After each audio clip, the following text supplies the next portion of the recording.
Welcome back to another episode of Footballin with Ben Roethlisberger. My name is Spence, and as always, I am joined here, two-time Super Bowl champion, Ben Roethlisberger. I kind of messed that up, sorry. It's okay, we're still working on it. Yes. What's up, everybody? To millions watching live around the world, thanks for being here. Steeler game, Steeler Sunday. It is. It's 1 o'clock. Well, it's 1:06. We're Steelers are driving. 3rd and 3. We're here early, but anyway. Yeah, it's a special day today because it's a day game. We're watching a day game. Not only that, Ben, we have... Oh, nice. We have a first down. First down. Yeah, That's what we have to Pat Fryer with first down. But we also have a very special guest in the house tonight. We do. But before we get to that special guest, I would like to give a big shout out to Pounce. Yes. Everyone loved the show. It was awesome. Pounce, thanks for coming on. Most watched show.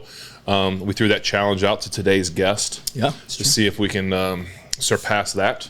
But thanks, Pounce, for doing it. Love you, brother. The fans loved it too. So today we have another crowd favorite. One of the ones, when we told Pounce, there are about 3 people that they request quite frequently. Yes.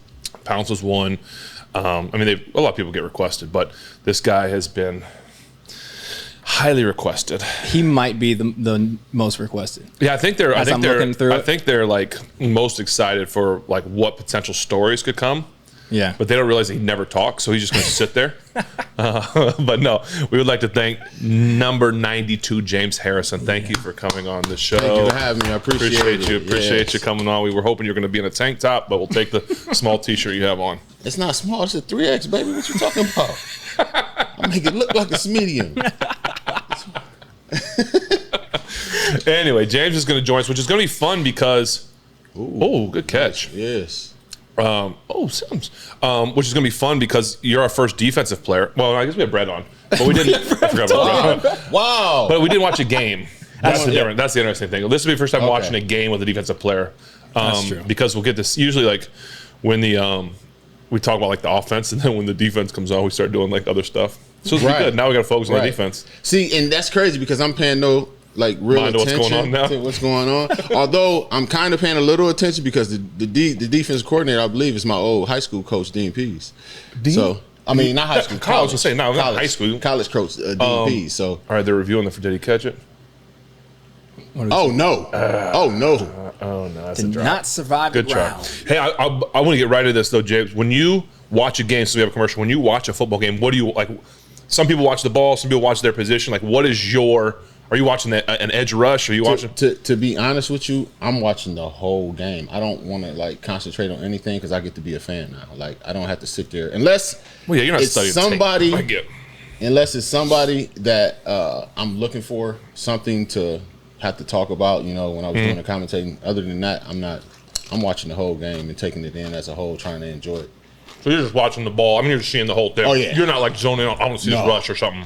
No. Now, if somebody start getting whooped on, yeah, I'm zoning in. Like, yo, they gonna get this dude some help, or what they gonna do? They gonna keep letting him take these one-on-ones, or what's going on? I wonder about that because everyone is a little bit different when it comes to like watching. You know, like lineman just like Pounce naturally. He wants to watch the center.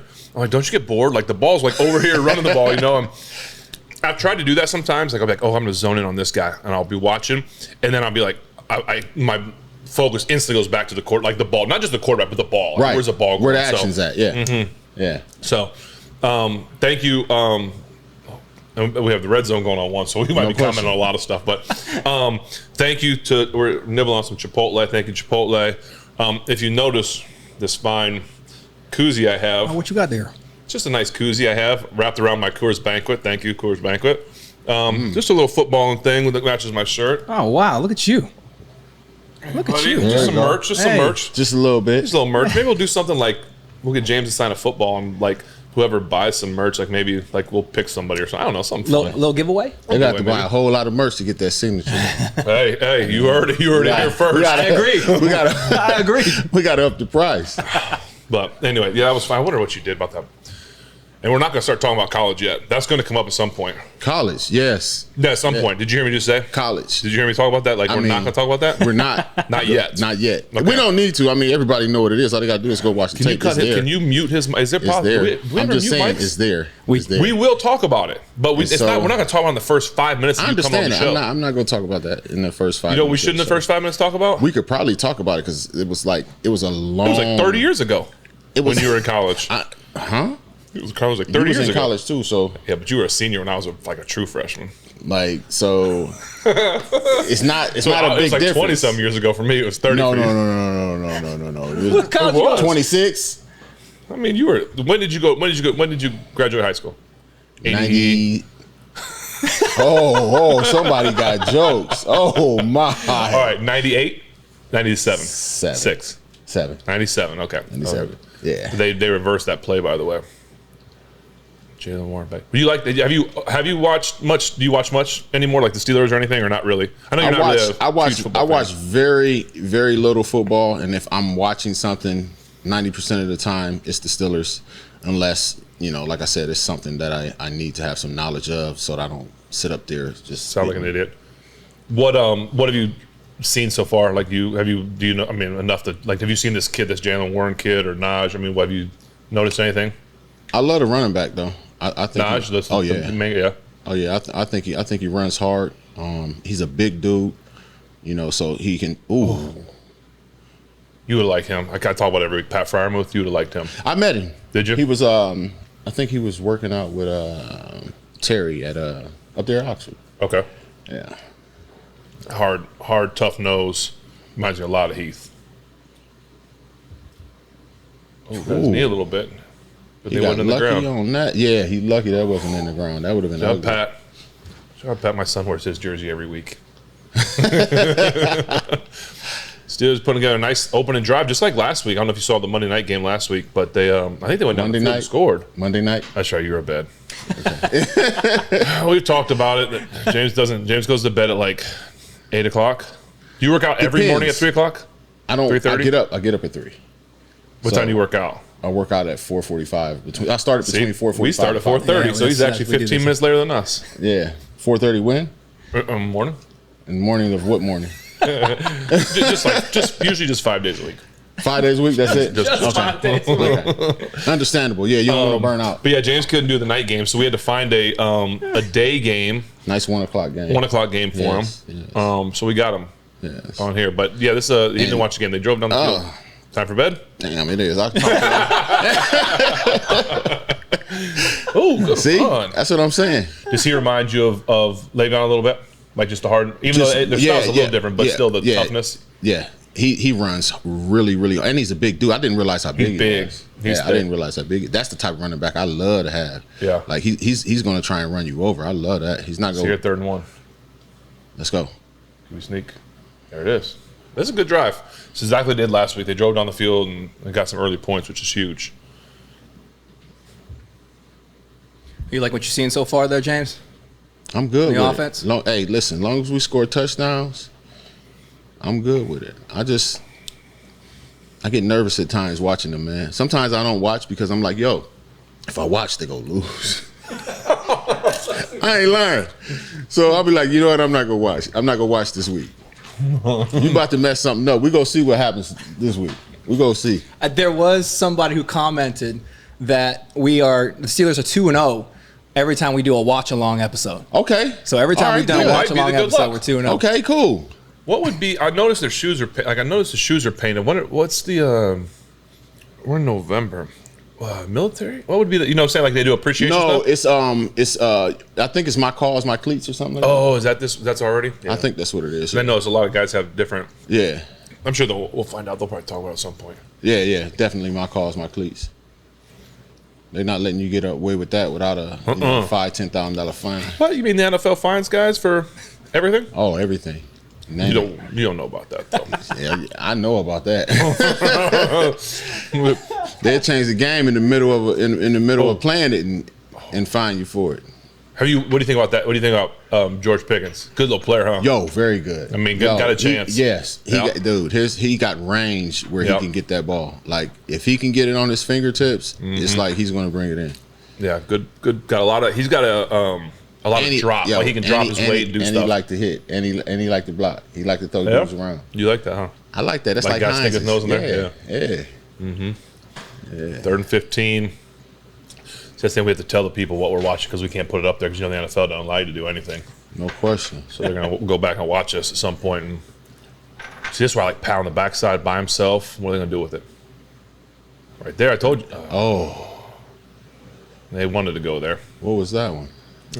Charlie Batcher called that a $25 fine for one hopping it to the receiver. Let's see what happened here. A little twist. Oh, got knocked off. Yeah, I don't know if he expected him to come flatter. I don't know. What? Pat got inside him. Yeah, I don't know. Hard to say. I'll say it, man. That was a bad throw. Yeah. I don't know. I'm like, what is you looking at? But your eyes done got bad. We see who older. I know. Listen, I'm not saying he's a bad quarterback. That was a bad throw. That was a bad throw. Everybody have a bad play. But what if the oh no. Oh, Get it. Snuck it in. Did it bounce in? Yeah. Hey! Boss taught him that. Boss taught him to ricochet off the side sometimes. Second week. Man, that was close. All right. Got points on the board. Yeah, that's good. Got points on the board. Did you go into games? How I'm sure you did. Were there games where you were going into and you were like, oh yeah, this like you were going against. That's the fun. You always lined up on the right. Our left, quarterback's left. Never really switched over, right? I mean, occasionally when they started doing stuff, but you were like over there. Yeah. So you knew you were going against one guy all the time. Everyone saw maybe a tackle, or a tight end they put over there, right? Right. Were there certain guys that you were like, oh yeah, it's going to be one of them days? It just really depend on the person. Like a lot of guys who like to just punch their hands and put them out there immediately. I love that because that gives me the opportunity to grab your arm and get around. Guy that sits back and doesn't punch his hands, you can't get him to fade his hands out there. I hate that. But then I'll bull rush him, and if he couldn't withstand a bull rush, then I'd had a chance. But like with hardest dude to go against was Joe from Cleveland. Thomas. Yes. Yeah. Because he could withstand a bull rush, and he did not shoot his hands until it was necessary.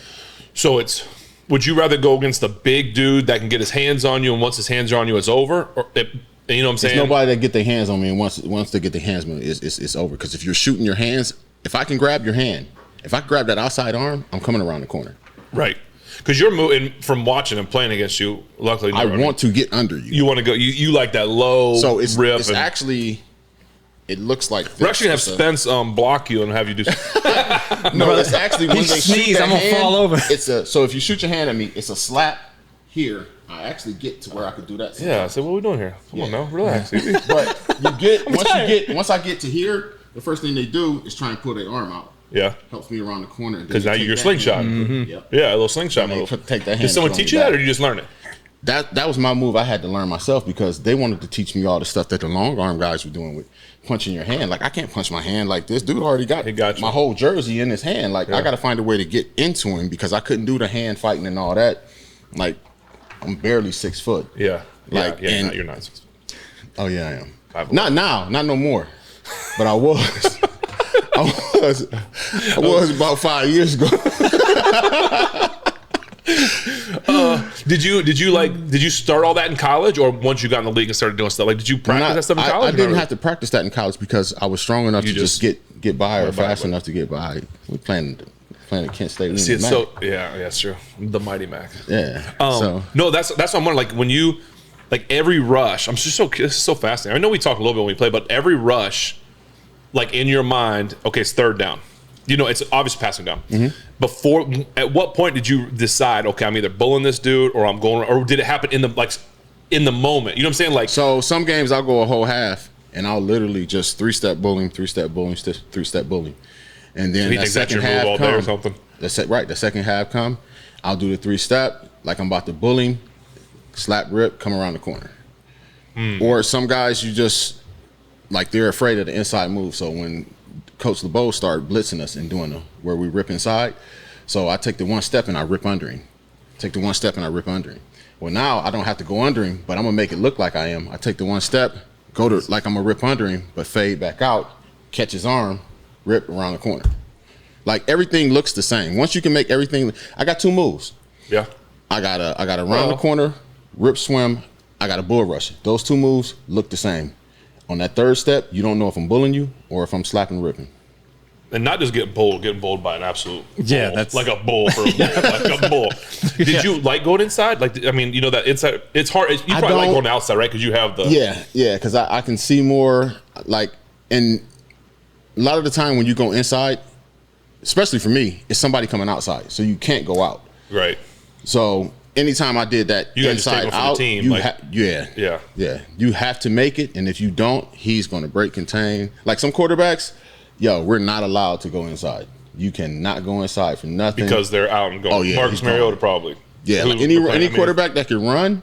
Yeah. Do not go inside. Just because they showed him while we're going, what do you think of TJ? Oh, I love TJ, man. It would be awesome to have you guys go against TJ. Definitely. If you guys were on opposite sides, dude, you had a bunch of really good guys. I tried to do that. I ain't gonna lie, I tried. I was like, yo, when he was there, he was originally on the right, and TJ had a move on his left that I saw in practice. I'm like, when you say left, like what? On the left side. Yeah, okay. Where he's at now. Okay, yeah. I'm like, yo, why don't y'all move TJ to the left? I'm not saying I need to get in there, but move him to the left. He got to move on his left side that he can't do on his right. And I guess they decided after, the year later or whatever to move him to the left, and instant double-digit sacks. That's interesting. I'm trying to think throughout my career. I got to move on my right. I can't do on my left. So guys have it the guys that can go both sides that have it on both sides are oh yeah. But that's hard. If you can. Yeah, but are the best? Because usually the best linemen are the left tackle, correct? Yes. I mean, because the quarterback. You're running offensive lineman is your right guy, and you're right. Offense is right. Passing guy is the left guy. Yeah. So if you're a pass rusher, wouldn't you rather be like where TJ is on the defense's left, quarterback's right? Isn't that better because you know that tackle's not as good? He's not as good. Yeah. So the guys that specialize in getting sacks from the offense's left side, that should speak more than the guys that did the other side. If what you're saying is true, if you're going against a better tackle, it speaks a little bit more. But awesome. You're still talking about two professional athletes. I didn't mean they're not any good. It's like when you're scoring points, when you're Michael Jordan scoring points against the team's best defensive player, it should mean a little more than when you're scoring against a guy who's not. But it don't matter. It's Michael Jordan though. Yeah, I get it. TJ's a good player, isn't he? Oh yeah, very good. Yeah. If he stays healthy, man, it's no limit. Yeah, it's no limit. What's going on? So now you got a flag. First drive of the Falcons. We got a hold. It's a late flag. Yeah, we got a hold. They saw it late. Look at him. Told you. Look at him. You should be a referee. His arms are probably bigger than yours, though. No, he ain't even close. His arms are bigger than you. I'm sitting on 23s, man. He on TV. His arms are so much bigger than yours. Man. What are you talking about? He ain't even close. If you refereed, there'd be some calls you wouldn't be able to make because you can't really get your arms like lost it down. Listen, you can't do I'm calling all the offensive push-offs, all that. I ain't calling nothing on the defense. They go hate me. That would be an actually hilarious sketch. It would be. Yes. Like every time, I'm trying to tell you, every time the arm go around the defensive player's neck, that's a hold. They don't never call that. I mean, I should ask Pouncey this, but he'd probably deny it. There's holding every play. It's just a matter of it, how egregious, right? I literally wouldn't say every play, but it's some. But one of the five guys is holding every play. I wouldn't say that. No? No. So it's times where I'm rushing and I'm like, yo, you didn't call the hold. He was like, yeah, but you weren't close enough to make the play, so I didn't call it. And I'm like, well, if he wasn't holding me, I'd have been close enough to make the play. So what are you talking about? The logic's there tight. Right. But still, Steelers got lucky there. So James, 15. James, I know you're not a beer guy. No. As evidence of that wine over there. Yes. This is one of my go-tos. He goes into my wine cellar and decides, I don't want to drink a beer. Can I have wine? Sure. Go ahead and go in there, pick whatever you want. He comes out with some Camus. So no, not just Camus. There's the rush. There's a left tackle jumping early. It's Camus Special Select. I actually specially selected that for you. Yes, good wine. Definitely good wine. So Camus, he's drinking all my Camus. If you want to send more, yeah. All right. So hey, Spence. So typically what we do, because we didn't have production meeting, like we never do. What do you mean? We totally had. We told them that Spence was here setting up while I was at church instead of going to church. He came set up. But normally we have a little tasting notes and we talk about it. Okay. But what I'd like to do first, this is going to be different because he's such a beer connoisseur. I would it's just a little itty bitty sniff. A little bit. Yeah. I want like you to save it, Spence. Yeah. Until he tries it, and then I want to see what he can taste because he's okay. Well, he's like a wine guy. That's what I'm saying. Yeah. Okay, I'm gonna tell you what's in that. You try, and then we'll see how close he is. All right, let's pass it down. That. You want me to tell you what it is? No. Well. Or like what? No. Don't say nothing. Nothing at all. All right. Okay. Well, James, we'll let you go first. Yeah, go ahead. Let me go first. Yeah. Do whatever you want to do. Whatever you think. I'm guessing it's an IPA off the face, but what do you taste? Shit. It's a family-friendly show. That's my favorite. Shit's kebab. That's my favorite beer review of all time. Come on, man. Hey, no offense to whatever brewery this is. Let me hit it again. Well, there's an episode my kids won't be watching. It's not any better. Not any better the second time? You can just say it's not good. It's not my Cup of drink of choice. Okay. Why don't you wash it down with some Gab? All right, go. Well, the good news is we only do 3 of them. This right here. That's good. Okay, here we go. Let's how it see. Ooh, that smells delightful. All right. It smells good. I'm not gonna lie. It smells very good. It smells kind of fruity. Yeah. But it smells very. That's not your cup. Why does your face look like that? Well, I'm just saying, I'm waiting on you. I want to see what your face looks like. Watering so bad. I just want to see what your face looks like. All right.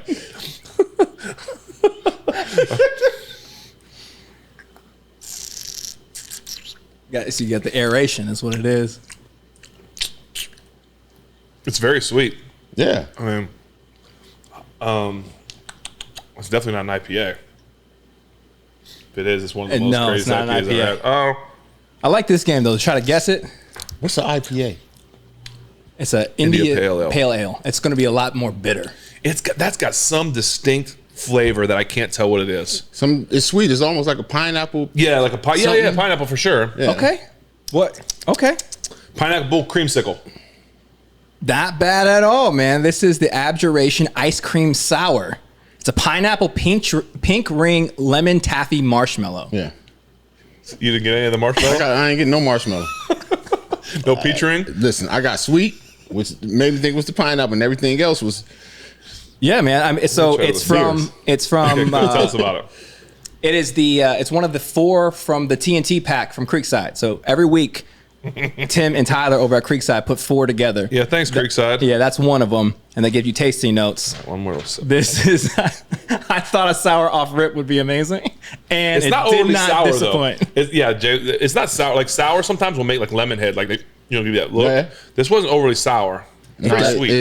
It's a lot of other stuff in there, but like if I was to I take your peach ring. Maybe just that's sit the here and flavor I was. smell it, It smells great, doesn't it? it smells great. But that's what Do you drew like me peach off. rings? Yeah. Like the candy? Oh yeah, it do smell like a peach ring. Yeah, So remember I said there's a flavor I Yes. couldn't put my That's what it is. Peach Yeah. ring. That's the Yeah. yeah. Yeah. I get don't that really more like than the peach rings. pineapple. Yeah, I get peach rings. Yeah. That's why I couldn't figure it out. When he said pineapple, I'm like, yeah, but I didn't want to disagree with him because I thought he was way off. No. That's actually very good. Yeah, I like that. I don't think I could drink that whole joint right there, but Yeah, you know what that'd do? I'd go right to your stomach and just sit, like Yeah. it would just sit there. your like a night's big over old- early. Yeah. if you do that. So James, how would you rate that out of 10? You should have watched Pounces. He was hilarious on his. But we I give get a him some- smell. We give him some real good stuff. I get a smell of 10. Okay. Ten smell. Get a Okay. smell of 10. I get an actual taste. A 3. So we go put that together. What's that? About a 6, 7? Yeah. Oh wow. Okay. That's a legitimate That's- breakdown That of was a rating. very well done. Yeah. Just based off of how you tasted the beer, because we were talking earlier about you being a wine guy, I 100% believe you for real about this wine. Yeah, that was well said. That's the most elaborate Thank you. breakdown we've had on the show. Who is the what's the brewery? He's trying to hide it. Like he's trying It's I think it's called hold on. Abjuration. Just did you see what our logo is? Oh yeah, there's a real Ball. Drink it drink all. it on. Is it all gone because you hit it? It's like a kid, like you can't see it, so it's gone. I'm just wondering, like, I'm gonna get these chips in here. Are these chips? what brewery? I want to thank. That was I think it's Abjuration. Abjuration. I think, man. Well, thank you. Yeah, so they do like Oh, I'm about to tell you, it looked like he hurt. That's a great catch. Just that we're at the red zone on the Titans and Eagles. Titans guy caught a ball and got smacked. You know what that's like? He's laying there holding the ball like Jerry Maguire. Remember when he scored a touchdown and he's laying there? And he's hey, is he out? I don't know, but remember when what was his name? Cuba Gooding Jr.? Yeah, but what was his name in the movie? And he scored that last touchdown. Look, watch him. Look, Oof. Look. Oh. He's laying there and he's holding the ball. You get him a pocket. Look at him. That ain't a little bit. They're gonna call it. Look, too. he held on to it though. Yeah, they're gonna. That I think that's there. clean, man. Yeah, it wasn't awful helmet to helmet. They're gonna call it though. Watch, told you. He's laying there like Told you because he laying there.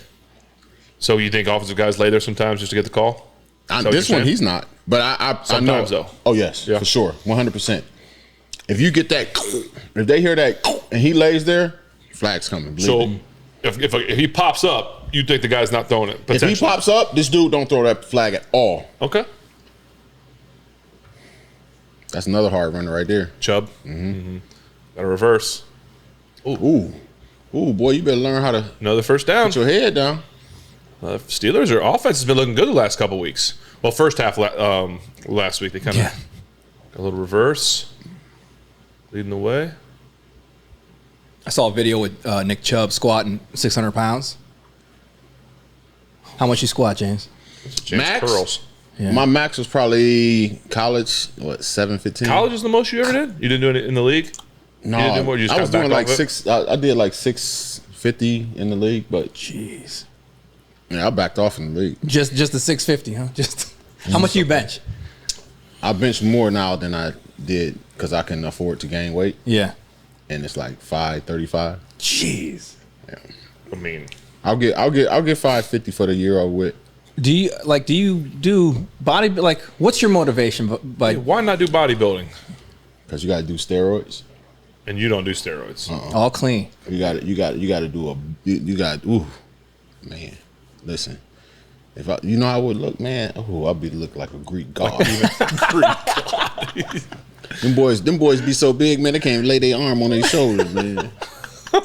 Like, I'm for real, man. They got like I've been next to a bodybuilder, dude. They're a lot bigger than you? Oh God, Because you're big. dude, they are huge, man. Like you're sitting on two chairs right now. They are huge. Is it like functional strength though, or is it like vanity muscle? Like if You don't want to lock up with him. I don't want to lock up with anybody. Look at my size, Yeah. James. You can't lock up with him? You? Yeah, I can lock up with That's him. what I'm saying. That's all day. But I'm a lot stronger than the average person, so How many calories do you eat a day? I don't even count calories, to be honest with Really? you. I'm horribly out of shape right now. raw chicken, But raw eggs. Raw chicken, raw. probably You just tell me anywhere from 3 to 2 times a day I eat. you eat. Are just- they bigger meals? Is it clean It proteins? just Is depends it whatever on you what I'm want? doing. If I'm eating clean, then it's mostly meat and greens. Like chicken, steaks. Chicken, steaks. I could eat as much, chicken, any type of meat. If it runs, swims, or flies, you can eat Yeah. as much of it as you want. Man, I'd imagine you'd have to eat a whole bunch of. How many times do you work out? I actually undereat 1 day a week. You only work out 1 day a week? Hmm? Is it for the full 24 hours? No. It's about total about 2.5. Really? Yeah. So You got to realize this. So is you're built- just this is- different, is what you're trying to tell me. No. This is built up over 30 plus years. You know what I'm Yeah. saying? This didn't happen overnight. It's not like even when I was in high school. Hell, I left high school at 190 pounds. That's me right now, James. Yeah. At high school. Yeah. So I wasn't. love high school. I wasn't big. I started working out like very, very hard when I was in college. Like I would do like my last year. I would go like twice a day. If I could, and then my 4th year into pro is when I started like really getting into like what I was eating, my vitamin protocol. I was doing blood work for my vitamins to see what I was deficient in. I still do that now. That way I know exactly what it is I need to take. So you're not just taking a pack that's not, exactly what you need. Each person is different. I started working out twice a day. I was actually, with a trainer, I was working out twice a day. Supplementing, all that, because you can't eat enough to keep up with it, with what you eat when you're doing that much. And a lot of body work, from massage, acupuncture, dry needling, cupping, hyperbaric chamber, all that. James took care of himself if you can't tell. Yeah. I mean, I can tell. I could tell the moment I saw him in the driveway. I was like, oh, Yeah. He still got it. I would like to just because I don't know that people know it. I don't even know that I know it all well. It's the end of the first quarter.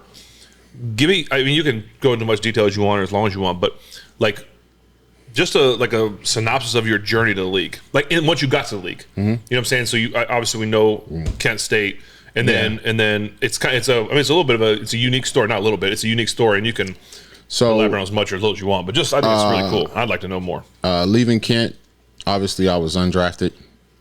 Got picked up. I was basically I was a package deal. The dude that was my agent at that time, he had a guy that they wanted, and he was like, "I got a linebacker. You know, y'all need one." Like, yeah. So I went as a package deal. It wasn't like they were looking for me. You know what I'm saying? They had saw me, of course, but it was like, "Oh yeah, we'll take him too." So I got to Pittsburgh, dude. So the very first day, right? I'm driving in from Pittsburgh.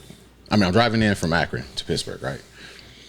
And you're supposed to be there for, the OTAs and start all that. Bruh, I got the day wrong. So I'm thinking I'm supposed to be there that afternoon to like check in. They're practicing that day. No. Oh, I pull up, dude. I got an 83 Regal.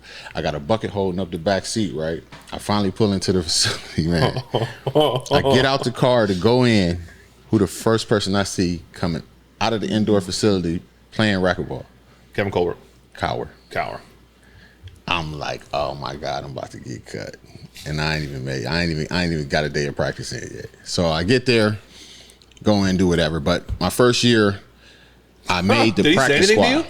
Dude, he looked at me. He gave me that look. Yeah. The chin, Yeah, I know. Look. I was like, all right. So my first year, I was going through the process, and then you cut, and then it was like, yo, we want to bring you back to the practice squad. So I made the practice squad. I stayed on the practice squad that whole year. They activated me one game against Baltimore. So I played against Baltimore, came back the next year. I made the actual 53-man roster.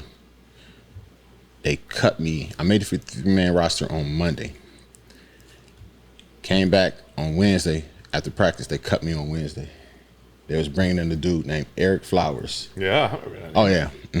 Because he was I guess he was a second round pick. They wanted to try. I'm like, he's like, he calls me into the office like, yo, we're releasing you. I'm like, all right. I go to get up and walk out. He's like, well, you don't want to know why? I'm like, is it gonna change your decision? He's like, well, we're bringing in Eric Flowers. We want to see. I'm like, all right, cool. It is what it is. So I leave, and that's when Joey Porter and Jason Gilden were there, and Peasy is calling me like, yo, man, we trying to teach this cat how to do linebacker drop drills, man. I'm like, Peasy, I don't even want to hear this, man. Like, I'm disgusted anyway, like, because they wanted me to be there. So I ended up staying out for like 4 weeks. They released me for those 4 weeks. They ended up picking me back up. They let him go. They put me on practice squad. I was there for 2 weeks. They released me again, so I'm just sitting out that whole year. And through that process, I'm talking to my agent, but this dude is nowhere to be found, right? Your agent? Yeah, nowhere to be found. So I end up just sending him a letter, firing him, getting with another agent. My other agent, who I was with the rest of the time, he calls me within like half a day. He's like, Baltimore's looking for you. They've been looking for you for the last 6 weeks. They've been trying to call your agent. He ain't been answering. Jeez. So Baltimore picks me up, and they're like, well, it's the end of the year, so we want you to go to Europe to do the NFL Europe. NFL Europe was going on. Right. I forgot So Europe. I go to NFL Europe. Dude, it's the best and the worst experience ever. So what team did you play for? Ryan Fire. Were they affiliated with a team? Germany. Were they affiliated with Baltimore? Did each team have each player had an affiliation with a team. But the team didn't have an affiliation. The team didn't have an affiliation with any one team. I gotcha. Okay. So they end up sending me. I ended up getting picked up, I guess, however they do their little switch of who goes where by Ryan Fire. So we in Clearwater, Florida, dude, for like a month. This is when you had 2 practices a day, bro. Yeah. And legit. pads. Yeah. He gave us a break on Sunday. We had a practice and then a pool workout. That was the break? That was the break, right? So I ended up going over there, playing, I think it's a 10-week season it was. I ended up getting hurt week 6. Best thing ever happened to me. They're like, you got to go back. They ship you back? Yeah, they ship you to, I think it was Health South in Birmingham, Alabama. I'm like, I don't care where it's at. I just want to get back into the States. I'm depressed, you know. I'm like somebody in jail, you know, talking about, you know, hey, when I get back, I'm going to do right, you know, by doing it. You know what I'm saying? As soon as I get back, I'm going to do right by you and everybody. I ain't gonna, you know. So I get back, and they check my knee, and they're like, well, it's really nothing wrong. It's just, you know, fluid. And they're like, well, we're going to send you back. I'm like, what you mean send me back? I'm there for 3 days. They're like, we're just going to send you back. I'm like, dude, I'm not trying to go back. It's not going to happen. So me and the trainer there, I'm like, you do what you want to do or say what you got to say, but as far as I'm concerned, I can't do nothing. He said, well, I'll figure out how to keep you here so you ain't got to go back because it's only 3 weeks left. Yeah. By the time that, you know, that happened. And so I went back to Baltimore. They got me there the first week, and they didn't have me practice. I'm like, oh, it's kind of weird. They ain't got me practicing. But they ain't have a couple of other guys to practice that was from Europe, too. So the next week came. I practiced the one day, and Ozzie Newsome, he called me, and he was like, hey, we need to, we're going to have to release you. We need to pick up a tight end. I'm like, all right, cool. So I have to go from Baltimore, drive back to, I'm driving back to Akron, and I get a call, Daniel Wilcox, played tight end for Baltimore. He played with me at Ryan Fire. He's like, hey, I got some good news. I'm like, what's up? He's like, Baltimore just picked me up. I'm like, oh, at least they wasn't lying. He's like, what you talking about? I said, they just released me to pick you up. They said they needed a tight end. Oh, man. So I'm sitting around, man, that whole time. And you know what? I'm like, well, if I don't get picked up, you know, I done got cut about 4 or 5 times, 6, 7 times by now, whatever it is. And I'm like, you know, if I don't get picked up, then it ain't meant to be. I get a regular job like everybody else. Just so it wasn't like a heartbreaking deal. Like it wasn't like was it your dream growing up and like you were just like crushed? I never had a dream to play NFL football, man. I had an opportunity to continue playing football, and that's what I like to do. Like I never started as a kid, and it was like, oh, I want to play NFL football. It was my best friend, David. He goes, hits me up. He's like, yo, you want to play football? I'm like, all right, I'm thinking we're going in the street to play some ball. Like, no, it's organized football. You wear pads and all that. I'm like, all right, cool. So I'm like, Dad, can I, you know? He's like, yeah. But we got to talk to your mama. So my dad finally convinced my mom to, you know, let me do it. And that's how it started. And, you know, high school came, and I was playing in high school, and then it was like, all right, I guess this is it. And it was like my sophomore year, I started getting letters. And then my junior year, and it was like, yo, you could play football for a college, and it could be paid for. Yeah. I'm like, wow, cool. But I got into some trouble my senior year in high school. I was facing 6 months for assault, BB gun situation. But so all the offers that I had from like Ohio State, Nebraska, all that was gone. Really? And wasn't nobody left but Kent. And I also didn't qualify for a scholarship because my grades didn't match my ACT and SET scores. So I had to go as a prop. I paid for my first year. Yeah. Messed up my first year because I thought as long as I was there, it was going to be good. Yeah. But I couldn't have no communication with the team, none of that.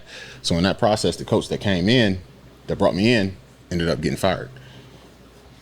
They ended up bringing in Dean Pease. So I ended up sitting around 2 years before I was able to actually get in contact with them, get my grades to where they needed to be so I could walk on. Right. So I had to walk on. He ended up giving me a scholarship after my after spring ball.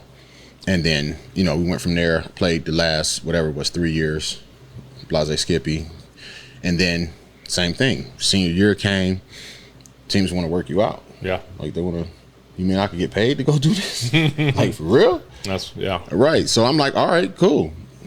I get the call from Pittsburgh after the, draft and all that stuff was over. Like, yo, we want to pick you up, bring you in, da-da-da. I'm like, cool. I'm good with it. It's like, here go $3,000. I was like, whoo, I'm rich. Yeah. Right? Went and bought me a motorcycle and all that, right? Dead serious. And, that whole process, but all that went to me actually being, like I said, just sitting there waiting. Clark breaks his hand. And they're like, we need you. So I'm going in like I'm an extra body. Yeah. That's it. So I'm like, you know what I'm going to do? I said, I'm going to learn everything. I stopped, I learned both right, left, inside, outside. I could play every linebacker position, and I was playing special teams. So you did teams too? Yeah. Yeah. And that's actually what happened. That's what made me stick, is I could play every position, and I was doing well on special teams. And from there, that led to, me getting my first start when, Joey got into the fight in Cleveland. Yeah. That was your first start because of that? Mm-hmm. Wow. Yep. Yeah. So I remember we sitting there and we're just waiting, and we're coming in, everybody's hyped because, the fight done went off. Yeah. So, yeah, we about to go out here, do this, do that, whatever, blah, blah, blah. And I see Butts, he runs over to me. What do you know?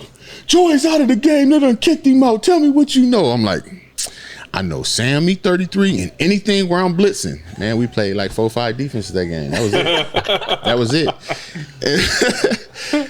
And one thing from there, it just kept, combining. They ended up releasing, Peasy, and they picked up. Because you were playing well enough that they could release him. Well, right? they changed coaches. So that's when Mike T came in. So Bill left. When Mike T came in, he drafted 1 and 2 outside linebackers. Everybody forgets that. Timmons was the outside. Willie was the other outside. I was actually behind Timmons. Early on. Yeah. Timmons ended up hurting something, so I got to do more of the outside stuff. And I guess through that process, they ended up being like, yeah, we're not go moving back in front of you. We just go, keep where you're at. And a lot of that I know had to do with Dick LeBeau. So what a great coach. Oh, no question. I credit everything I have, to him. And to be honest with you, to Butts, he is a very, very great outside linebacker coach. Mm-hmm. So without Dick LeBeau and Keith Butts, there is no James Harrison. Yeah. That's pretty cool. Yeah. So, and then, that culminated from everything to, where we are now in the process of trying to get better. That's cool. Couple Super Bowls and couple Super Bowls. One of the greatest plays in NFL history. Couple Super Bowls, making history. But that's that's crazy. Couple wins, couple losses. We I think there was an injury to the Steelers. Falcons are driving a little bit. He was talking about Kent State there.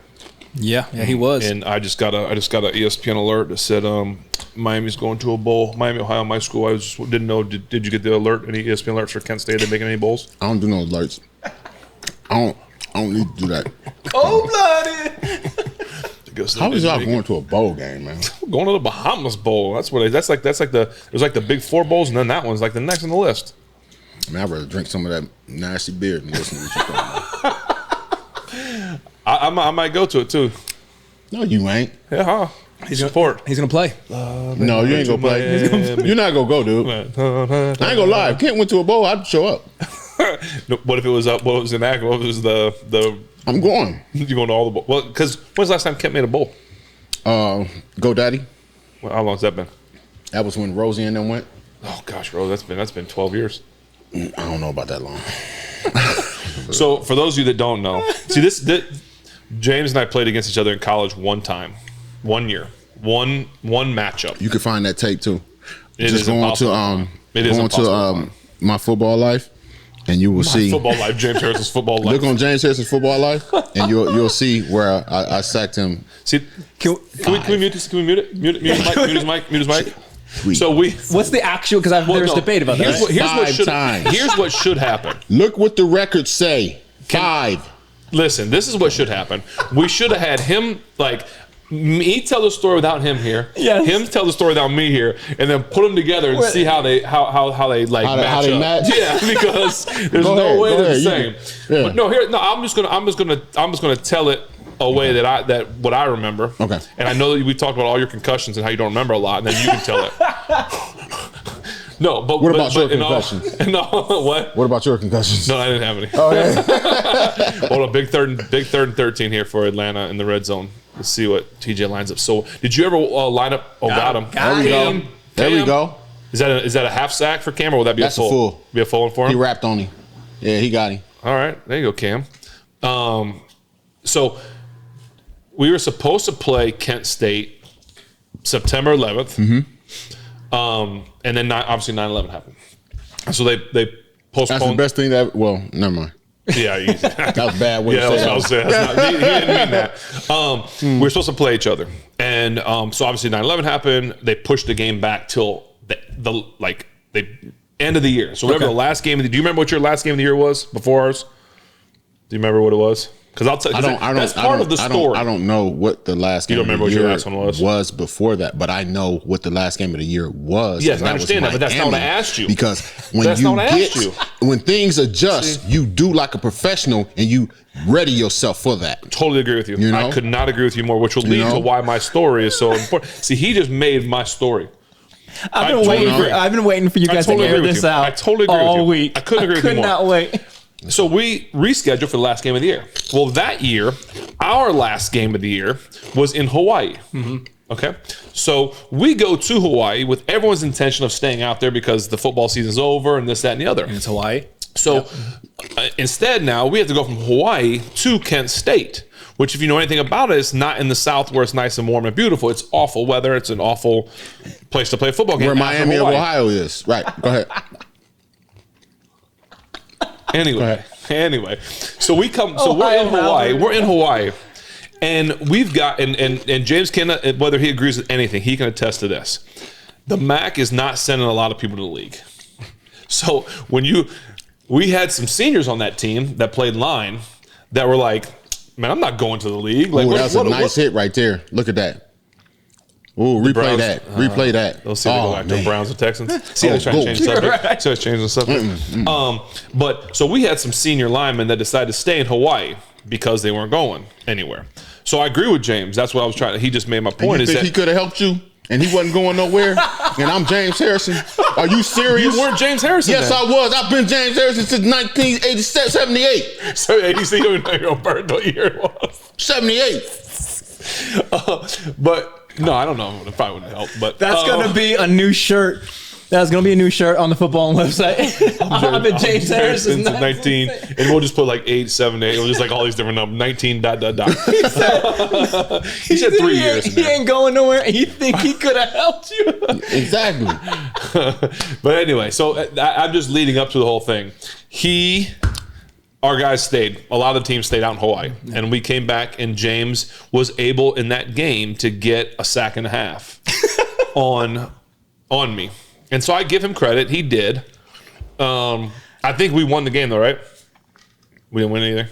See, I was a sophomore. I don't remember. I might have been a redshirt. I was a redshirt freshman, actually. And I just left Hawaii. I had one of the greatest college football games in the history of the NFL. The greatest college football game in the history of the NFL. I mean, I don't even know why you look at it, James. They didn't have records back then. Yeah, so what's your take of the story there, James? What my take is on the story is the truth. And he's trying to. I'm going to tell the truth because that's the only way that it'll set you free. It's not going to set him free. I told him. I gave you credit. You had sacks. We need Ben Roethlisberger to tell the truth and shame the devil. You just came from church and you go sit here and lie. So what had happened was he said his linebacker. Lineman. Lineman? Oh, yeah, I don't know. There were. Listen, you still got after it. I'm not. He says his senior lineman stayed in Hawaii because he wasn't going nowhere. He was all which means that he couldn't have helped him. You know, he could have did nothing to stop what was coming. It was ordained. You understand? So I gets there and shot. Oh, good job, Deontay. He broke that out. Intercepted. And we need to go ahead and whoop on them so we can have our first, winning season since like 87. Was that what it was for? A winning season? Like 87, The story keeps changing. The story changes.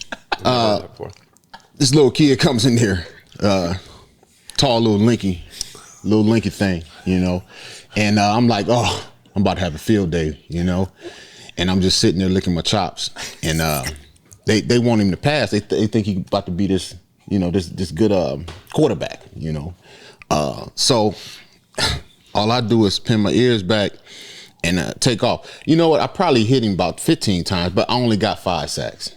5 So sacks. I mean, we can look at the record books. There's no tape from back then because yes, it is. The tape. Please go look. Let me do this again. Please go look at James Harrison's Football Life. They have tape of me throwing Ben Roethlisberger around like a rag. There's not one sack on that thing. Is there really? When James Why you keep trying me like this? Why you keep trying me like this? Anyway, that's the end of the story. I just wanted to tell so people understood what I was talking about. We both played in the MAC. We respect each other because we both made it from small schools. And my school's going to a bowl. His is. I mean, it's what it is. Like really? Like what does It's not really that big a deal. Then. Okay, Pat. Yeah, Pat. Stand. Keep going, Pat. That's what I'm talking about. Ooh. Get to that. Get out of the way. Stiff arm. Keep going. I see you, Pat. Come on, boy. Deja's up there going nuts right now. There we go. Going nuts. Let's get 7 on this one though. I'm about to take Come on. right now.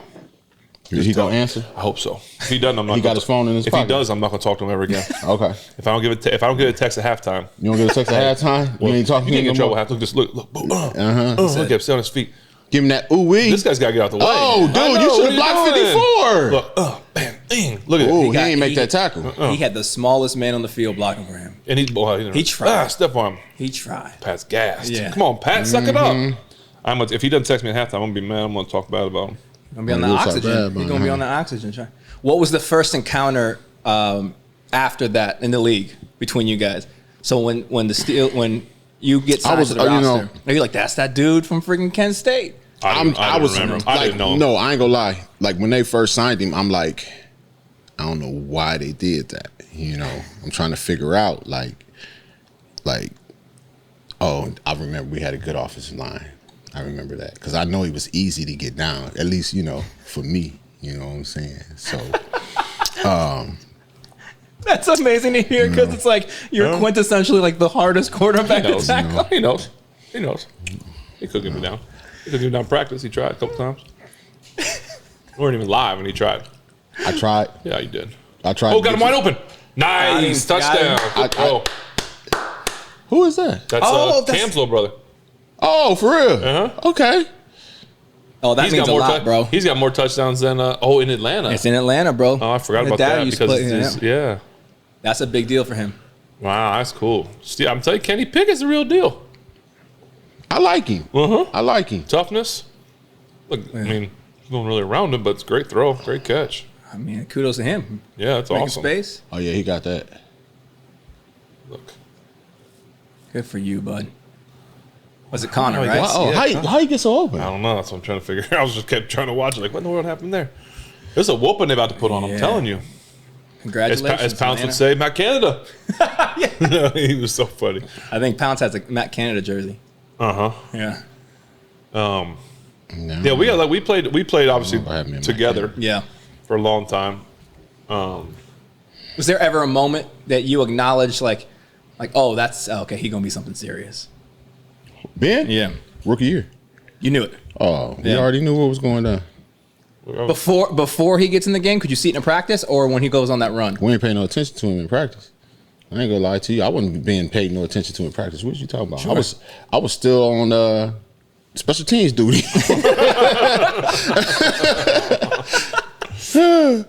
Oh man. That was a fun year. Spence, you got another beer for us? Yeah, I do. You want to get it for us? Yes, and I loved hearing that breakdown. But I've learned nothing new. It's you guys are both still stuck to your guns. I don't remember. It was so long ago. I don't remember sacks he got. All right. He was a force, just like he was in the league. Yeah. Hold on. Here, I'm gonna show you the footage. Oh, jeez, here we go. Yes. Oh, jeez, here we go. Let's see. Let's go to the footage. You need to check that out, Ben, see if it's edited. Yeah, they go put them sacks in there. They're gonna let you know it was official. Oh, that's It'll illegal. be the end. That movie made right there is illegal.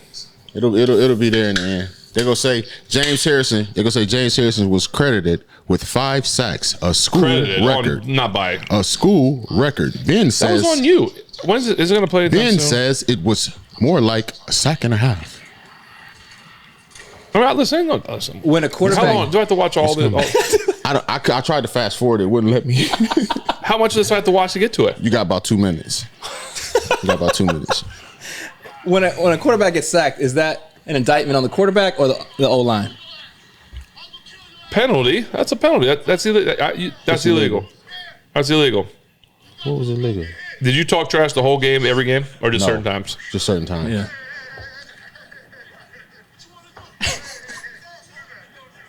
Don't do that. Joe Thomas coming talking. Don't do that. Don't do that. Who you trying to fight? Who you trying to? Oh, you know what we do need to talk about? What's up? When you suplex that fan. That was a good one. That what was going through your mind when that dude when you're walking up on him? It was an easy win. There it is. As a matter of fact, there it is. He got him. Yeah, he's right here. Did you know? Whoop. Did you go there planning to do that? Oh yeah. So you knew you were about to. I was scared for our team. I didn't know what he was going to do. He was getting too close to the sideline. You know what I'm saying? I love the dude goes on TV and says, "I shouldn't have been there." Different type of guy. So what happened was they're like, "Let go of him, James." Ron Haynes ran from him, so I had to go get some of our street credit back. Yeah. Well, you did that. I feel like you cemented yourself as a legend in that moment. Kiesel. Come on, man. How long are we going to watch this for? Dude, it should be at...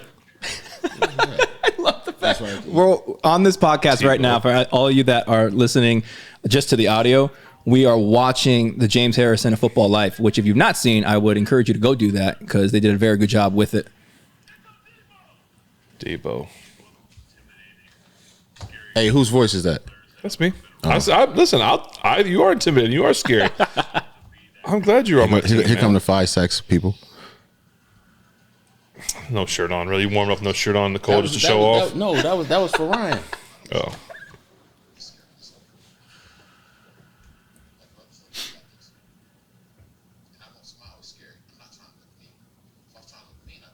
People don't realize. So stupid. People don't realize that you're actually a big softy.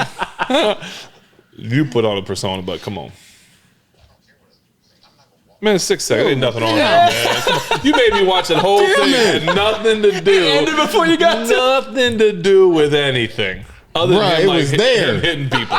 It was there. Let's move on. I'm mad. I'm mad. Let's move on. Here, take this. Let's go. Take All this. right. This is an IPA. This is not. This Good is tackle by me. a blood orange blonde from. No, don't tell him. Don't tell him. Oh, okay. Well, do you know what a blood orange blonde is? No. Like a blonde ale? Yeah. Him? Oh, Yeah, him. No. What does it taste like? I'm gonna hit you with it. All right, give us the breakdown. Oh, this smells like beer. Well, This got hops. it's interesting. Oh, It got hops. He looked up some No, I'm trying to tell you. What are some cool beer words? It got some hop in. Oh, it got a little something fruity in there. All right, go ahead. What's it taste like, though? Oh my God. Good? I lost the taste. You like it doesn't have a taste? I lost it after the first. I lost the taste. I'll smell it. It got something a little.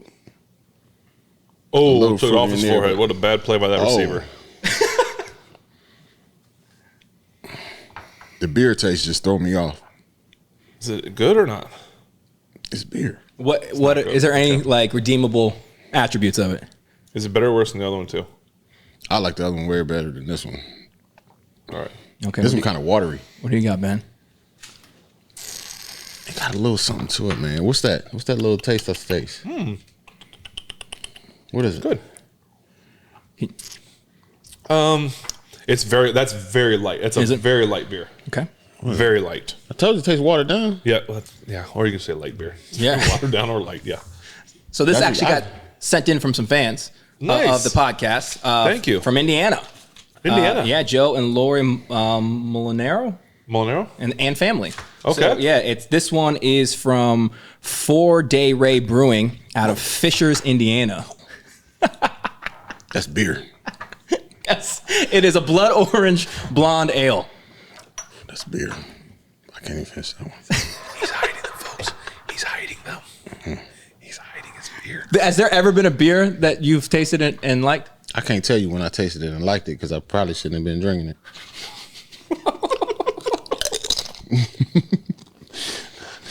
That is very light. I want to drink yours. I'm going to finish it, though. I know. Here, man. Yeah, let me... Thank you. That's who said, what's the name of the people sending in? Joe and Lori Thank you, Molinaire. Joe and I'm Lori. sorry if I'm mispronouncing your last name. This is awesome. Steelers fans from Indy, and this would have been good to take down to do for the Colts game. However, we were in Florida. Brewed with blood oranges. I assume those are red oranges? Yeah, blood oranges. Yeah, they're good. Red oranges? Well, no, they look like normal oranges, but the inside's red. Oh. Yeah, they're good. You had a blood orange? Yeah. Oh. I mean, maybe I haven't. I just haven't paid attention. No, I think you when I would see know. it, I think they're It's grapefruit. But like, I don't like. It kind of looks like grapefruit, but it's not the same size. And then they wrote a lovely note on how they are fans of you and your career. Oh, I'll leave that with nice, you guys. 4-Day Ray Brewing. Thank you guys. That's awesome. Appreciate you guys. So how would you rate it, James? Yeah, how would you rate it? It doesn't have. I bet it's gonna be lower. It doesn't have the smell. I will say this: I respect the dedication to the rule. Yeah, thank you.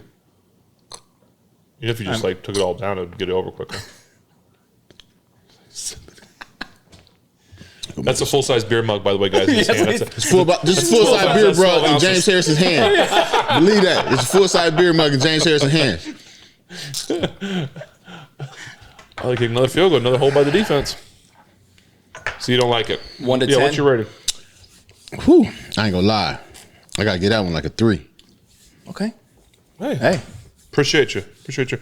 I like it. I'm gonna give it a 7. I was gonna go 8. Yeah, I like it. That's very good. I could drink that. Y'all like beer? Yes. Mm-hmm. I would say 3 is not bad for somebody who's washing out with wine and wise man. Yeah. For someone who doesn't like beer, 3, I wouldn't say 3 is a bad. I get this right here a 10. Let's punch in on it. There you go. Cayman Special Select. This episode is unofficially sponsored by Cayman Special Select. Yes. And Chipotle. And Chipotle. Yeah, I have this burrito that I have yet to touch. And Creekside. Yeah. Yeah, man. I spilled. So where are we at on the actual game? Oh. Are we halftime? No, not yet. Not yet. But Steelers defense is holding. Like they're driving. What's Coach Holmes said? Bend but don't break. What was your favorite Tomlinism? We asked Townsley that. Did you like all his sayings, or did you tune it out like some other people? I probably tuned it out after a certain point. It's like hearing the same. Yeah. When it first came, you got my attention, but I'm like, yo. So like he has some that he came up with that are good. Like even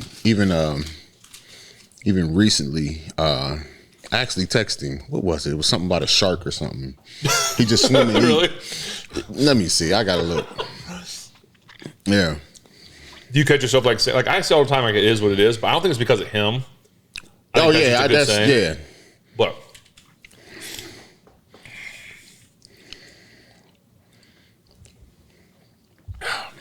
I'm gonna start giving Tomlin credit for. Oh, it was like something about a serial killer. Great white sharks. They just swim and eat. That's what it was. I had to give him credit for that one. You think he comes up with these things, or you think he just like he hears them somewhere? What do you think? I don't know, because I know some of this stuff is like old school stuff that my parents used to say. So he might have heard it old from school, his parents. long Yeah. time, Play action. Oh, okay. Get outside. Another one. Ooh, wide guys open. are getting wide open. Wide That's open. awesome. Makes it easy. That'd be another funny sketch. Tomlin had a writer for all these things. Like he was, No one Obama's knew it. anger translator. You know what I'm saying? But it's for Tomlinisms. That Deontay, he puts the brakes on. I'm telling you, I say it all the time. You get out of brakes. Good ball. 2-1 in the 8. So Dean Pease was is he their defensive coordinator for the Falcons? He's their coordinator, I think. I ain't sure. I know he's there though. Another reverse. Get north. So people like to, always ask me like, who hit me the hardest and stuff. Who did you hit the hardest? Do you remember? You hit a lot. I don't know, man. I hit a lot. Legally of people. or illegally. All my hits are legal, baby. I know. Yeah. I don't know. You'd have to ask them. But was there one that you were just like, without like saying like you tried to hurt him, but that when you I felt tried his to hurt. life leave his body. No, I tried to hurt people. I never tried to injure anyone. I tried to hurt people. I wanted them not to be able to finish the game, but yeah, they could. You felt like breath, just like they're going through their soul. When I hit my homeboy Josh Cribbs, I felt like when I hit him, did that hurt you? No, it didn't. I was looking for it. You want to hit them the hardest. Like saw him after the game. My mama talked to him. All that. Like yeah, like I want to be able to say I got you. Like we could talk about that, chop that up. That was just part of the game, you know. He wasn't small either. No, Josh wasn't small. What didn't you hit from the Massacre? Man, this is the thing. Him and Colt, was that the same game? Yeah, him and Colt, right? No, Colt was a different game. Oh, was it? Okay. Colt was him and Josh was the same game. Oh, okay. Yeah, so I hit Massacre with about 50%, bro. Yeah. Dead serious. I just wanted him to let go of the ball. If I would have knew then what I found out after, yeah, I'd have gave him everything I had. In terms of like what you got in trouble for? Yes. If I knew they was gonna find me $75,000 for that, I would have made it worth it. Oh, I would have laid off into him. He might not get off that field. Like, yeah. Was there a quarterback that you have, like you took particular joy in sacking? Any quarterback, to be honest with you. Didn't matter. Yeah, it didn't. Yeah. There wasn't like a game going in like I want to get Peyton or I want to get Tom. Like I know you want to get them all, but nah, I didn't. I felt better. Yeah, I didn't have that. It was just I want to get them all. Get them all and all the time. You did got a lot of them. 80 some? 80 something like that. 80 something. Yeah. Is that level of violence something that like we were going to get out of you regardless because of like your DNA, or is your journey through the league to starting something that is no? My daddy. Your dad. My daddy told me that one. He when I was playing young, he was like, "Listen, when you get out on that football field and y'all practicing or you playing a game, you ain't got no friends. You can have friends after the game is over with." He said, "But while you on that field at practice or at a play in the game, you ain't got no friends. And you treat everybody the same. If they trying to stop you, you go through them." That was it. That's the most gangster line I've ever heard in my life. I don't know why there isn't a movie about your life. There might be someday. Come on, it might be. You know, I'm gonna play me too. I can't play me, huh? No, you can do it. I got to play the present me. I was gonna say, present me ain't gonna be as gangster as the old me though. You know? Yeah. Because as you're describing your life, I'm like, that is a movie waiting to happen. Yeah. That's like when everybody see, dude, you know I had scholarship offers to go. I got two of my scholarship offers that I had. Well, it wasn't throwing the ball because you couldn't throw. You can't throw the ball. Like I've seen you throw. You can't really throw. Who? You. I've seen you. Quarterback? Yeah, you can't throw. You may be running quarterback. Would you play fullback? Or tailback? H-back? Tailback. I was the truth, baby. I'm trying to tell you. High school? Stop. That's where I had offer for Ohio State to play running back, Nebraska to play running back. That was when they had third down blocking back. You weren't even fast. That's true. I was averaging like 10. I was averaging like 10-8 a carry. We went to the smallest school. See, I can't stand when I gotta prove myself to this young man. You gotta prove myself to this. Every day I gotta fight to prove my love. Did you ever have any offensive plays in the NFL? Like, did they put you like a goal? Did you remember? So I went in one play where the quarterback was supposed to throw the ball to me and he didn't. Who was the quarterback? That's rude. Right. Who was it? What play was that? Oh, we don't. Was remember. that the one in practice that you dropped? So I didn't trust it. I don't remember. I know who it was. It was you lucky. I got Charlie. Yeah. Come on, Chuck, man. You know when he's in throwing the ball. Let's start. Charlie. Crazy. Yeah. Charlie's nickname Ben Roethlisberger. Yeah. I don't remember that. Oh, you don't remember? Yeah, you remember it. I don't. What happened? You ain't throw it to me. Were you You open? threw it late. Were you open? We got a pass interference call on it. Take it. Got a pass interference call on it. He was trying to hold me because he seen I was about to lay out for that thing. He pulled the back of my jersey, tried to stop me. You hit your hands? And ain't touch it. Ain't touch my hand. Ain't touch my hand. It was a bad throw.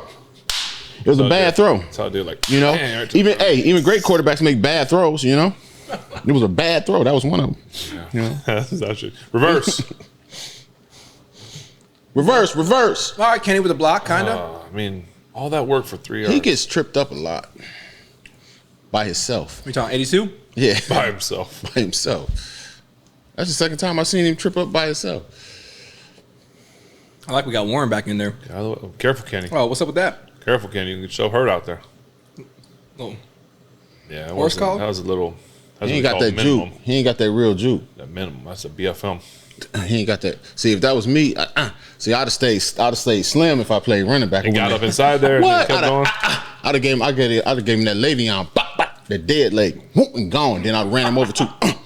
So you shook him and then ran him over. I'd have been like, but if you shook him, wouldn't he like? I'd have been like Earl Campbell, Barry Sanders, and Le'Veon Bell all together.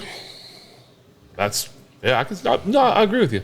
So Yep. Ooh, Lord, I'm trying to tell you. that's what I would have said. That's pretty much. It's crazy because I was seeing the same three guys. Like, Yeah, the crazy we no both question. thought the same thing. Exactly. It's, sometimes it's a connection, and then when it's not a connection, you're usually lying. Right. For sure.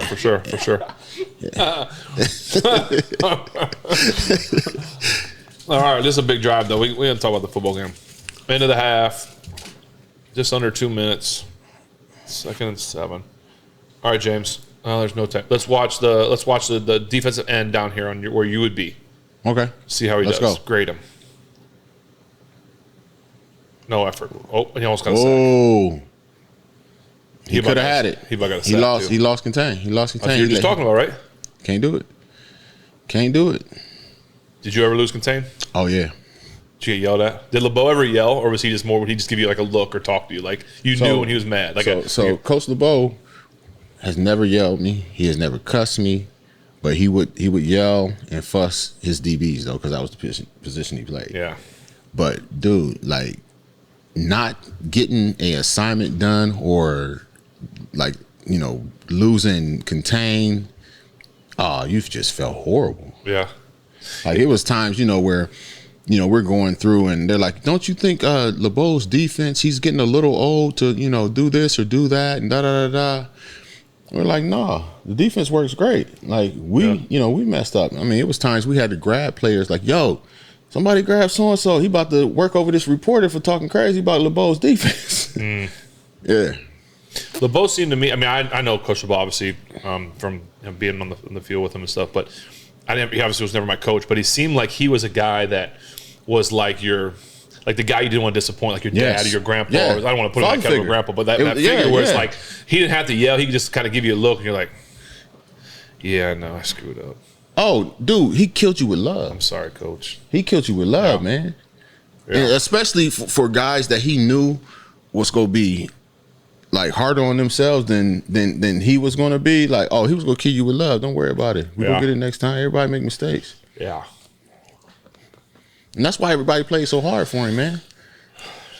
Like, there's a lot of ways to motivate guys, right? Yeah. You can yell, you can scream, you can spit, you can throw, you can do things, and sometimes it's just you can motivate with love. Yes, and that's what he did. Oh, right? He no motivated question. with love. No question. Oh, he stepped out of bounds and he didn't have to. I thought maybe he got pushed out. They called it too. Illegal touching. See, who was it? Your boy.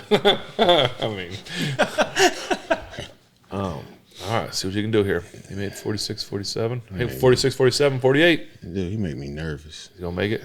Oh, someone jumped a little bit. Yeah. Yeah, they ain't even call it. Oh, money down the middle. You get it? Yeah, I tell you what. Boz has been coaching Danny Smith. Give you credit, Danny Smith. You're the reason for the season of making field goals. How long is Boz out for? I don't know. He got a hamstring or something? Groin, I think. Yeah, he good. He ain't got to worry about it. He'll be all right. Let Kenny fixing his hair. Yeah, he'd be all right. See Kenny. Yeah, but I love Coach LeBeau. I would have loved to have played for him, but what position you go play on defense? I mean, anyone I wanted probably, but my point is, I'd love playing for him because I respect him, man. Okay, I can deal with that. James, what position you think Ben would succeed? Any of them. On defense. On defense? Yeah. On defense. Any of them. On defense. On defense. on defense. We go ahead and let him go ahead and start getting into that plate and drop his hand down in that dirt. Put him at that 2 or 3 technique and tell him go ahead and live life like you really want to. All I gotta do is hold a guy to give you 1-on-1. That's all you had. That's just it. See, I'm on the front line. I'm on the front line. You had 1-on-1 your whole career. On the front line. You can't get nothing off of me. No one ever double teamed you. You went 1-on-1 all. Oh, nobody ever double teamed me. Wow. That's crazy. That was such a nice episode. Max Protect was the #1 call for that. So I went from complimenting them the whole time. We're going to have a competition in the backyard. No, I'm good. I'm too old. Hey, I was saying there's no joke. Benjamin had his 10th birthday party the other day. And so he had like 6-on-6 flag football. That's what he wanted to do. Right. I said, Dad, will you be the all-time quarterback? I'm like, yeah, sure, no problem. So had the game. That night I was sitting and watching the game. I got up to go get ready for bed. I was so sore. I could barely move from throwing the ball. Stop it, man. Hey, Stop it, I was like, man, but I'll tell you what, in all seriousness, I was really sore. I threw some dimes. You threw some dimes to some little kids that... Hey, 10. I'm out. Little kids. Over the top. I was on fire. There's actually some coverage was tight though, huh? There was some kids. There was some double. There's some zones. You know, when the kids can't cover, they're just all over the place. Just hitting it. My pump fake was on. I actually pump faked my son. Got in a bite on one, threw it over his head, and talked trash to him. It's his birthday, but it doesn't matter. Do a touchdown on him. We might actually put some footage of it. Maybe. I mean, there was one I threw like kind of no look. I did one of these. No look, still like Patrick Mahomes. No look, no look like that. For me, I still got it. I'm just saying. We talking about 10-year-old kids, man. I still got it. My arm was on point. Hey, I edited that video to make it look like it was legit, though. Like with like. See? But them he throws, edited it. No. To make the 10-year-olds look good. Legit. Bad. I mean, good. Do not edit that out, James. If the Steelers call right now, no, like, hey, we need it. No, you're not going. Could you? Could I? Yeah, I could. I know that it wouldn't take nothing but 2-3 weeks, but no, wouldn't do it. I don't want it. I don't desire it no more. I feel like last time you came back, it was pretty good though. But I had a reason to come back. I had guys there that I felt the obligation to. Yeah. You know that I played ball with for years and years. It's nobody there that could get me to come back and play there that I've played long enough to feel like I'm letting my brother down. Like that's what I mean, I got Troy calling me, I had Ike calling me, I had Kiesel calling me. Like only go-to I had was I gotta ask my kids. Because if they say no, it don't matter. Yeah. Right. And they like, yeah. So it's yeah. What did you miss the most when you left? Like the brotherhood, that camaraderie, the locker room. What did you miss the most? That's what you miss the most, man. It's just the times in the locker room, on the road, you know, where you just hanging out, playing around, joking. That's what you miss the most. I don't like when I see these guys out here just running and you got no huddle. I'm feeling gas just watching them. Like I can't even imagine doing. And then I got to go and slam my body into somebody like 10 times. Like, well, hell, for me it would be 40 times a game, 50 times a game. Nah. Like the feeling of having to go through all the biggest thing as you get older, man.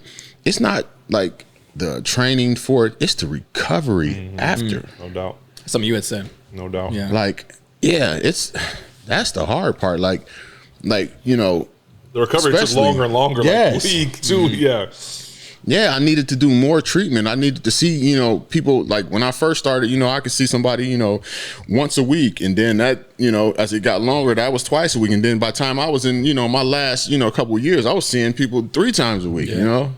Was that like a deciding factor on when you decided to hang it up for good? It was like, hey, man. Deciding factor for me is I knew I wasn't going to be in Pittsburgh.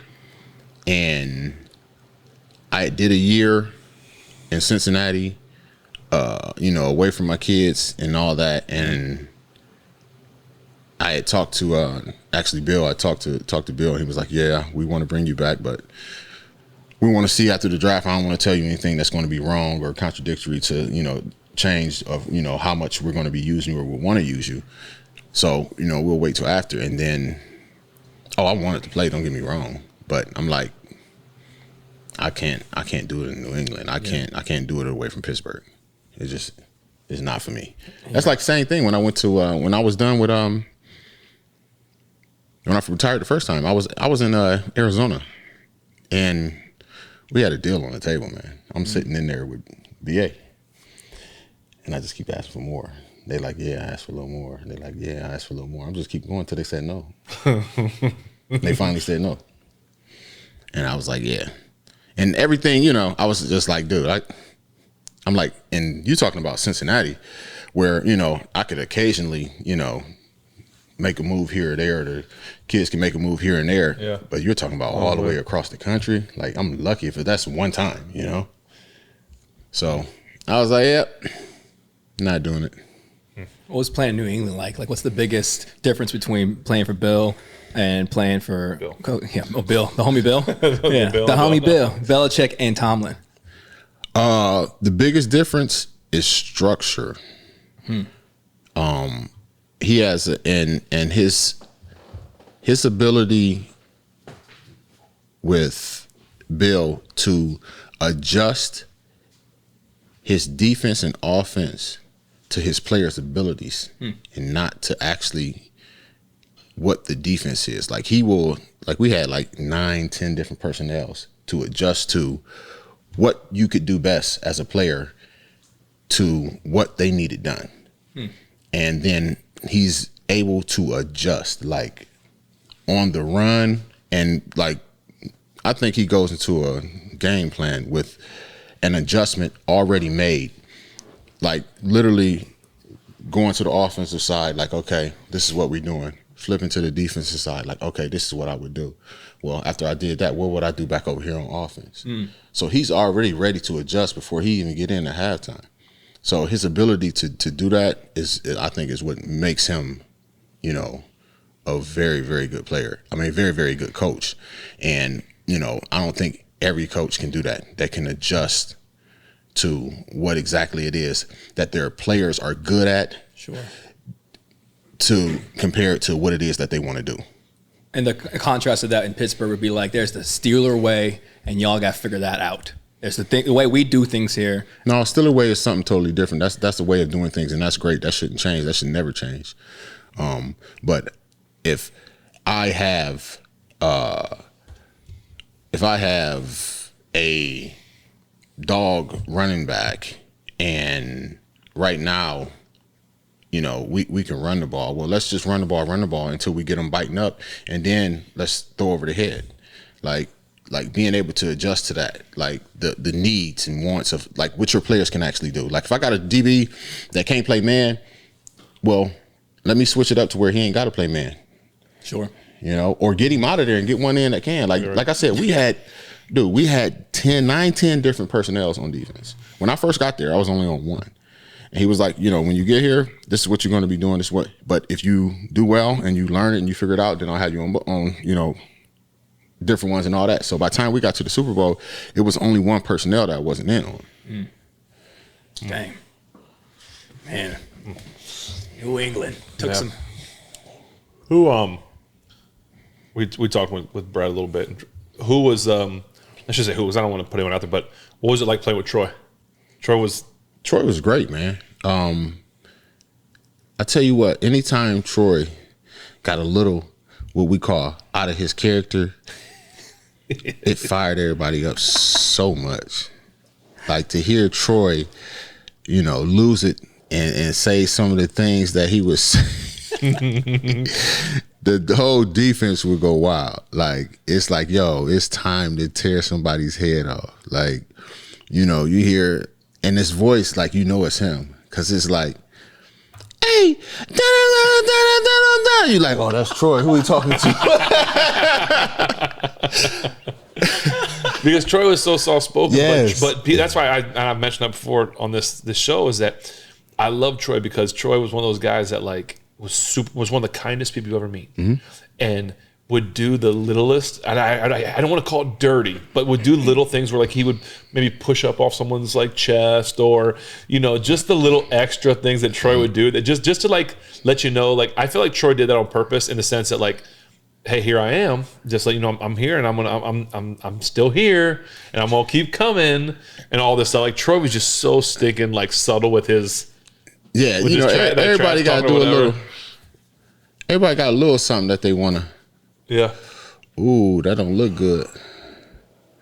If he's acting like that's hurt from that, that's not good. As AJ Brown just went down, yeah.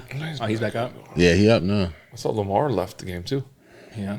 I forget who he asked. Who was the biggest trash talker that we had ever had, or did you ever face, or you saw, or whatever? We didn't have a lot of people that like talk trash to us. Like you have some guys that would, start saying something at the end of the game after it was over with, and they're up or something. It's already decided. But listen, trash talker that we had, he went real personal with it though. My boy Ike. Ike Taylor. Ike. Man, I hear I'll be like, what? He'd be like, yeah. No. So I'm like, what you saying to him? I can't even say. Yeah, please don't say it on the show. I'm like, what you saying? I'm like, what happened? He like, So, everybody else started gassing it too. So.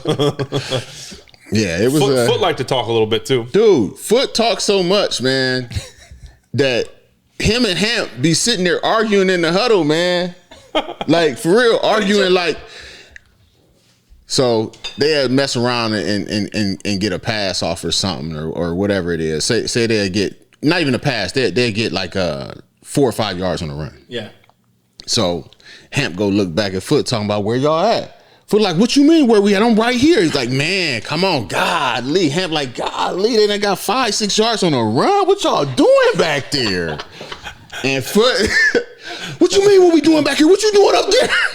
And he would be the signal caller. So we'd be like, yo, Foot, man, get the signal. Like, we need to know what the defense is. He's talking to Hamp. Man, him and Hamp arguing. Like, dude, like the ref is like, yo, what's going on? He about ready to throw a flag on us arguing with each other. So they had to get Foot out of the signal caller business. Because he was too wrapped up in the talking business. That's so funny. Foot would crack me up. Hamp. Was Hamp a trash talker? Nah. If Hamp got mad though, yeah, it was bull in the china shop. Yeah. But we didn't really have like real talkers. We talk with them pads, man. Like if you found out some inside information, Yeah. And see, Ike always had the inside information though, so we learned. Yeah. Talking with the pads. Yeah. That's funny. Well, for those who don't know, it is halftime. Yes, it's halftime right now. 16-6. What do you guys like Attention. About the first half that you've seen? I think the offense has done well again. We talked about it last week, the first half. They have to sustain it because last week in the second half, the Colts stay on the field a long time, whatever. So we'll just have to see if the first drive will be big because Atlanta gets the ball first. One score gets you right back in it because the Steelers only scored 1 touchdown. Mm-hmm. So it's 16-6. I mean, it's one score gets them right back in it. So this first drive we always talk about will be huge. See if they can stop them. And it seems like the Atlanta offense hasn't been on the field very much, which is very similar to last week. So I think the offense has looked good. Obviously you want to get down the red zone. You want to score touchdowns. It'd probably make you would that frustrate you as a defender, Deebo? Like if your offense is only scoring 3? It really depends on like how close the game was, to be honest with you. But I always want the offense to score 6. Like it makes it easier for me to go out there and play defense. Like they start getting behind the 8 ball, they got to start passing. You get opportunity to pin your ears back and you're going. Yeah, and just go for it. I think we had this conversation. Or I don't know if it was just you and I, or we had someone on because we were talking about as a defense, you always wanted. I guess I'm going to ask this question as a double-edged sword. Like, you probably loved when the offense would stay on the field and put together long drives because it give you all a chance to gas up, right? Get your breath back. Mm-hmm. But say offense, long drive, y'all go on the field 3 and out.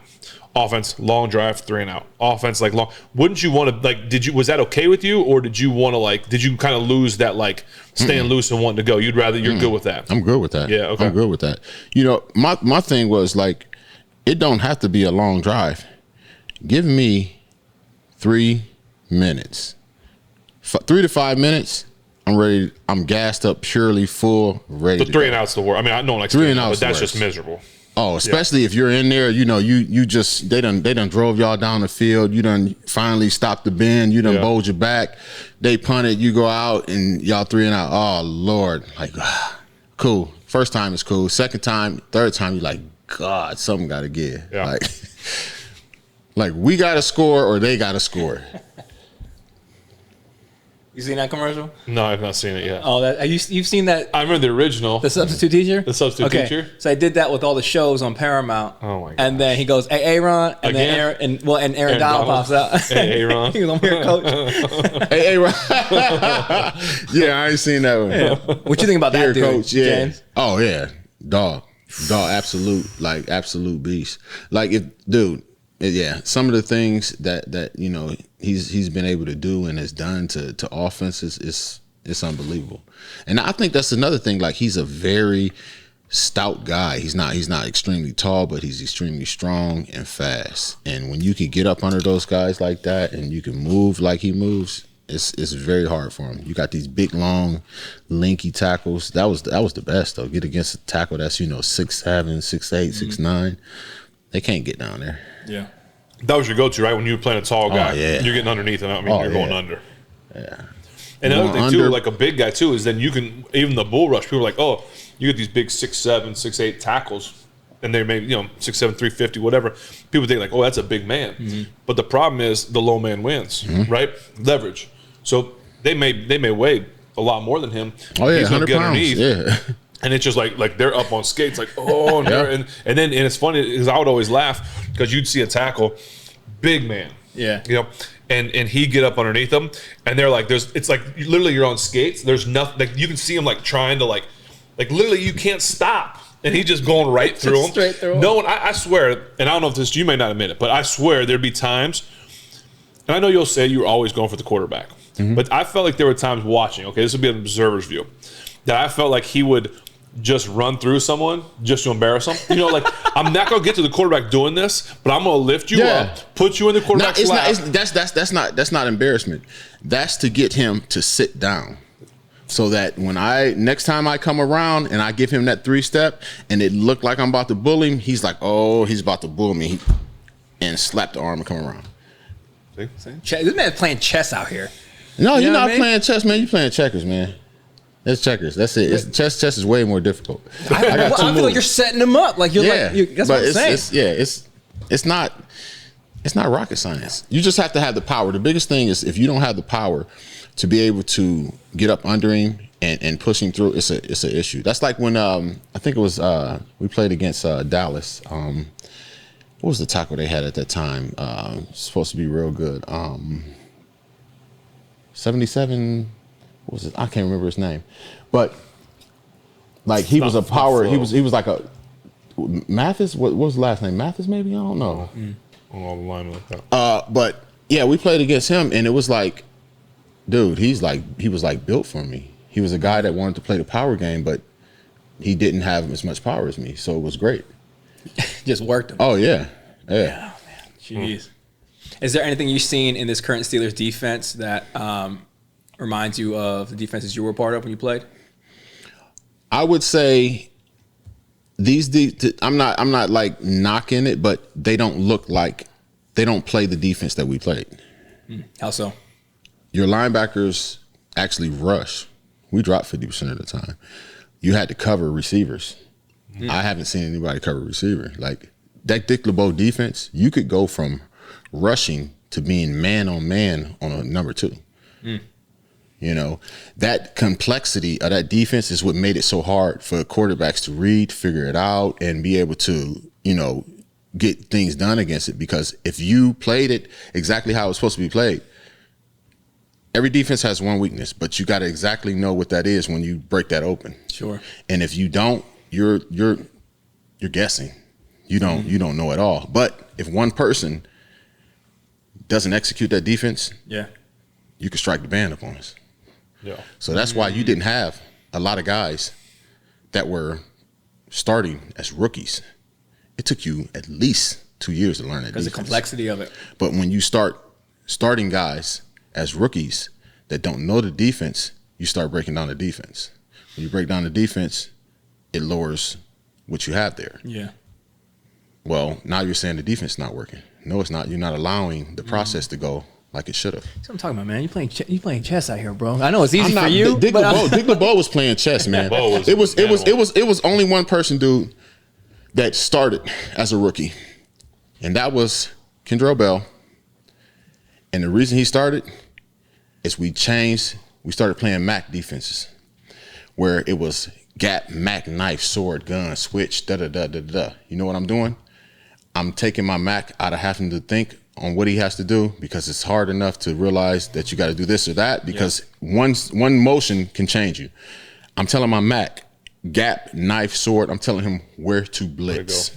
Less thinking for him. A, B, C, D, left, right, whatever that thing. Less thinking for him, and I let my veterans do what they need to do, because they can play the defense. I take him out of the equation and I make him another blitzer, and I take one of the other linebackers and drop him out. I was told that, because I was here with Kendrell. He left right the year before I got here. I was told that he was so freakishly good, like athletic, like could just, run, hit, do all the stuff that James Farrier basically was telling, like, here's what you do. Yes. And after that's done, just go tackle the ball. Like, it was just like, just go tackle the ball. Literally. So that's what we play. Like we play MAC defenses. We play like gap MAC defenses. What that mean? That mean we're telling the MAC, you're going to this gap. So gun, knife, sword, whatever, that was a gap. Whatever that gap was on the right or whatever that gap was on the left. And that was it. And after you blitz that gap, if it's a run, go to the ball. If it's a pass, get to the quarterback. Yeah. That was it. Take the guesswork out of it. That's cool. Yeah. That's awesome. Coach LeBeau. Did the fans have time for questions, Spence? They did, yeah. We have a plethora of questions. I do. I know we have some time, James, if you're staying for the whole game, because there is no way that we can't have James here and not talk about the Super Bowl. Oh, yeah, we'll get to that. Yeah, that'd be good. Yeah, so we do have a plethora of questions. I thought you'd mentioned this. I don't know if we were filming or if we were just talking beforehand, but you mentioned that was in 2021 Heels aired? Was in 2021?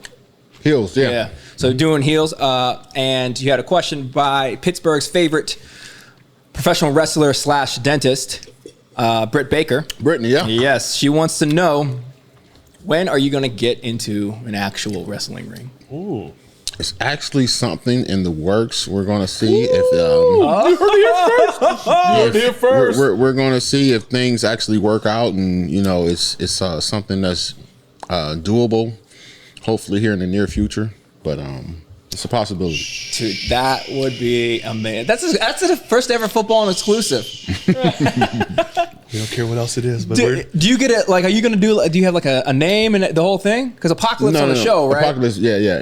It's tell people don't know. What are you talking about? If people don't know, so Apocalypse is a character that I play on a show called Heels. That's on Stars. We shot season 1. I believe they're in the process of editing season 2 right now. Okay. I wasn't in season 2 though. I'm only in season 1. I wouldn't deal with the COVID shot. So COVID issue. Yeah, so I wouldn't take that. So that was but it's a show on Stars, a wrestling show. Okay. It's a show about two brothers who are trying to take their small scale wrestling and get it into like a big type WWE. Okay, cool. And all of their trials and things that they go through in that process. And I'm one of the side characters in that show. Apocalypse. When I found out you were on that show, I just felt like the universe made sense. I'm like, of course you have him as a professional wrestler. I loved it. Are you like a monster compared to those guys, like in real life, like those other wrestlers on the show? Like no, we had some real. They're big. They're like big some real wrestlers. Oh yeah, we had like the actors. I mean, the actors. Like the actors. They have to look at you and think they're a little lighter. Yeah. Okay. I'll say that. They have to look at you and be like, "Oh, I got hit by that guy." Yes. It was wrestling. It's acting wrestling. So the wrestling itself. What? Come on now. No. The wrestling itself is real, right? But I'm helping you do everything that you do to me. But still. Right. But that's wrestling. When you hit the ground, you're hitting the ground. Oh yeah. If you're flipping off the top rope and doing some little thing, then I had to catch my one of my got co-stars. Yeah, it's a co-star. I was gonna say player. I had to catch one of my co-stars that did a backflip off Alan Maldonado. He did a backflip off of the ring. I had to catch him, and then I was making like I was gonna slam him, but I was I couldn't get him down, and then they jumped. They jumped and beat me down, but. Yeah. Did you do all of your own? I did all my stunts. Yeah. So everything that you see in that show. Wrestle. Yeah. How do you prepare for that? Do you go to wrestle? You go just. They have wrestling coaches. Like nice. The guys that are like some of the guys that you see in the ring. Are actually our stunt coordinators and they're wrestlers. So they're actually wrestlers. Did you go off the top ropes at all? Yeah, I jumped off a 10-foot cage, man, onto the ring. What? That hurt? No. A little bit. I jumped onto a mat. I was practicing. I jumped onto a mat. Yeah. So. But yeah, I did all my own stunts. They teach you everything. Yeah, so that's cool. Yeah. So did you get bit by the wrestling bug shooting that? It's like let's see if we can turn this into. It just brought back all that. When you was a little kid, you do all your wrestling moves, but you was doing them for real now. Yeah, that's so cool. I did the where you hold the dude up straight up in the air, and then slam him down. All that. Yeah. Is that a suplex or something they call that? It's like a jackknife or something like that. Yeah. That's awesome. Yeah, I got to throw a dude like just over my head, just straight out the ring. Like, it was. Yeah, you got to be a big kid. Yeah. It would be so dope if you were an actual wrestler. Bro. That would be awesome. That'd be awesome. We'll see. We'll see. It's a possibility. We'll see. Yes. Here, first worldwide. Right here. Footballing. That's why you got to tune in every week. You don't know what you're going to get. Never know what you get. Don't know. So Tristan Love 9. I think we might again one of these things we might have covered in a conversation. But Tristan Love 9 on Instagram at Footballin with Ben wants to know what motivates you to continue to power lift after your football career. I don't necessarily power lift. I lift to try and get stronger. You know what? My biggest thing is I'm so afraid of getting fat. Yeah. What do you mean? What do you mean? I mean, nothing. I just like to stay in shape. That's all I'm saying. That's all. I just like to stay in shape. But good for you, man. And plus, I got two boys. They might decide that at some point, they might want to get some revenge. They want to try you, is what you're saying? Try me. They might want to try the old man. I'm so prepared for something heartwarming. They might want to play sports. They might want to try the old man. So I got to make sure I'm ready. He already trying me. My oldest, James. How old are your kids? He wanted to. So he was like, he was gonna run me over. He wanted to stop me. He was gonna run me over. He's 14. Run me over with the ball. Like just running football. Yeah. So I'm just like, all right, whatever. Come on. How this play out? Yeah, come on. So I let him. I ran the ball first. I ain't running hard. I ran it hard enough so I could score though. Because we going from pads, no pads, no pads. Okay. Love sack is the touchdown. So okay. Yeah. So dude, he's like, all right, I'm running the ball now. He actually ran at me full speed, dude. Were you ready for it? Yeah, I was ready for it because, I was seeing him take off. What would you have done if he kind of slowed and then exploded on you and actually got you? I wasn't gonna let that happen. So he took off, but when he hit me, it was solid. Yeah. But I threw him to the ground and all that. But he hit me so hard, he knocked his shoulder a little out. So I had to call my chiro to have him come up and fix. Come on, man. He did it to himself.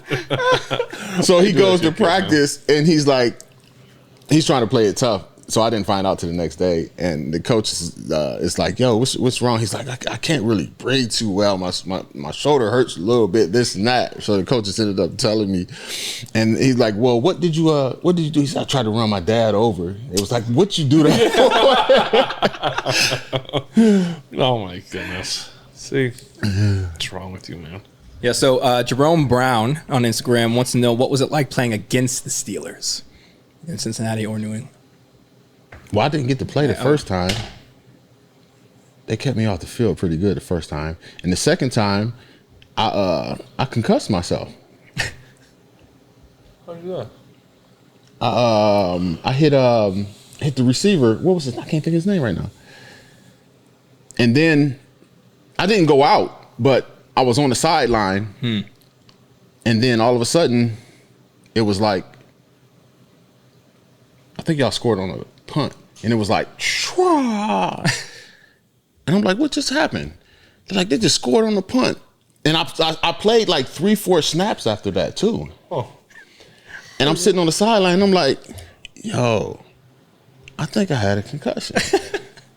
Player safety was at a different place back then, huh? Right. So I'm like, you know what? Hey, I think I got a concussion. And they think I'm lying. I'm like, no, I'm dead serious. I think I got one. Normally, I'd have just shot back in there. Yeah. But now I'm like, yeah, I think I want to remember stuff when I get older. Right, so Steelers held them, punted. So Steelers get the ball first time in the half. We go down, score here. Game over. Yeah, 16-6 right now. Third. Go score. It's over. Where are we at? On the field. 16-6. Oh, they just got the ball like backed up. Okay. What did I say? 16-12? 16. 16-6. 16-6. Yeah. I'm not good at reading. Man only had one target in the first half. What we talking about? Give them the ball. Yeah, there's gonna be a lot of Steelers. They've been putting up decent. I think they're gonna run the route. The ball. I think they're gonna run the route. They're gonna just go to the Bill Cowher offense. Run, pass. 1 run, 2 runs. 2 runs and pass. First down. Now I go run again. They go right? got First to down, run again. Got to keep the clock running. That Coach Cowher's like record in the second, like record when leading at halftime, because just turn around and hand off to Jerome in the second half. Mm-hmm. What you got? Yeah, the most memorable hit. Eric Valdello wants to know. Like I said, it got to be Cribs. Yeah, be Josh Cribs. Yeah. I appreciate that, Josh. First down. And going to Cincy, was that a just an opportunity on the table, or going to a rival mean something to you? We'll get back from the Steelers. No, that's an opportunity. Okay. You know, you can say what you want to say about where you want to go. It's about who makes the offer. You can be working for Channel 4 and say you want to go to 12, but if they don't make the offer, you can't. Right. Who did you want to play for if you could? All offers on the table. Who would you choose outside of Pittsburgh? Oh, outside of Pittsburgh? Probably somewhere warm. It's a good answer. Yeah. Who was your team growing up? Didn't have a team, dude. I was not a fan. Oh. As I got older, Cleveland. Yeah. I feel like this is a trap question, but I'll ask it anyway because it's you here. You don't have to answer though. Seth Garmany wants to know which team had better fans, the Steelers or the Pats? The Steelers. It seems very easy. I've been told it's the greatest fan base in all of sports. That's what I say. Yeah, who's the most difficult quarterback to sack? That's from Blake Doling. I mean, like for me, I would say the most difficult quarterback to sack was no one. If it was to be someone, would it be like a big guy that's hard to get down, or more like a slight, like a quick little, like which one's tougher? Do you think? I would think a bigger guy would be tougher for the average strength person. Right, but because you're above average strength, that's not hard. I mean, that's what you're saying. Like a big guy is not hard for you because you're not a big guy. Small. A big guy is not. It's not really hard to get down. That's like a big running back. You know, I'd rather have a big running back that thinks he can run you over and just lowers his head than a guy that's shifty and can, stop on a dime and then get back to full speed in 3 steps. I don't want that. So you think Lamar Jackson would be more difficult to sack? He's more elusive, of course. Yeah. But once you got your hands on him, he's not fighting through it. Yeah. Well, Andre Sonic 3. Oh, go ahead. No, go ahead. Wants to know what prompted the routine of the pregame hug between Deebo and Big Ben before every game. And he loves you both, guys. Andre Sonic 3. So Ben was crying about something. Listen, I don't want to get into it. Yeah. But no. So I would always I don't know how I don't know how that happened, dude. So I used to always, before every game, I don't even know why I started doing it, but I would go around and like give everybody like a high five or say something to everybody. Yeah. And when I got to him for whatever reason, like everyone kind of has the same thing every week. You get that tradition. Mm-hmm. And when I got to him, okay, down to get the first. There you go, and more. When I got to him, it just like it turned into like we did like a hug in the in the tunnel, but then in the outside I give you a little 1, 2, 3, and we you gave me one of these, but in the locker room it was like it was originally this here. Mm-hmm. He go 1, 2, 3 and uppercut, and then it turned into a hug in the tunnel. I don't know how that happened. I think because we knew it was like getting, and I think like I've had that's what it was. I have a lot of respect for Deebo too. We felt like it was getting to the end, and we knew it was like close. And like he talks about, like when you get close to the end, you're the guys that you play for. Yeah. You know, you always play for your brothers, but the guys you like, he said you owe something to or whatever, like there's something special. And so he was a guy that I like always felt really special and connected to. Maybe small schools, whatever it was, but yeah, I think it was just a lot of respect and love, and then it became a thing. We just kept doing it. Yeah, and sometimes before games you just do like there's just traditions, and so we kept doing it, and so I remember the picture. Yeah. I was like, bruh, did we hug that long? It looked like we're really embraced right here. Didn't Carl put together like a thing? Didn't he have like I think he had like all like 12, you know, however many it was. Yeah, I sent him when you said you was gonna retire. I sent him a thing. I was like, I need all the hugs. Yeah, like send me all the hugs. Yeah, it was pretty cool. Look at Norwig getting airtime. Get off the TV, Norwig. Every week. Bradley, Dino. Get off the just want attention. Shit, what's wrong? His knee or his arm? I have no idea. He's limping, but he was holding his shoulder at one point, but he also was holding his groin issue. Then he's limping. Bradley, get it figured out, Doc. You're all right, Chooks. Okay. So Rob Reed, PGH, wants to know what are your thoughts or memories you have about that game against Baltimore when you had that crazy stat line you balled out? Was that something? Because that was after they had cut you, right? Or sent you to Europe? Man, I was sent to Europe in 2003. And so that was 2007. That was my first year starting. It was just, I don't know, to be honest with you, it just came together. I've never had a game like that since. I've never had a feeling like that since. It was just in the zone. It was like no matter what I did, it was going to work. Yeah, because you were all over the place. I blitzed the time. I wasn't supposed to blitz. I was supposed to be covering, dude. And I was supposed to be a curl flat sack. I'm like, yeah. It was like, and I was like, yo, like, can't nobody stop me, and it's nothing that I can't do. Everything I do is going to work. Like, I've never had a feeling like that in my life. I never had it again. Really? Nothing that you can pinpoint that contributed to that? And it was just one of those nights where it came together. It wasn't like, oh, this is Baltimore, let's turn it up. It's just one of those special moments in time that we all get to watch. Dude, you always, trying to turn it up a little bit against, opponents that are in your division. But it's, I can't attribute that to nothing. Yeah. What before we do this, I'd like to we're gonna grab a beer too in a second.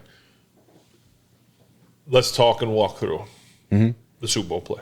Okay, that's easy. I know it is. I mean, I'll never forget. Like what I think I remember your play more than I remember our, like. Let's talk and walk through it from your perspective on the sideline, and then we'll do it from mine on the field.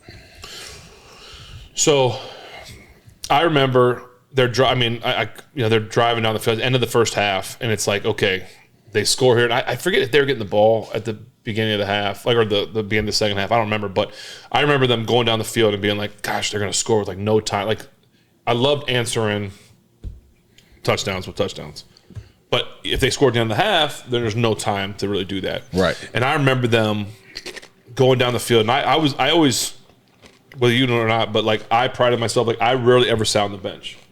I was always on the sideline watching because I wanted to support. I wanted to see what was going on. I like to see all that stuff.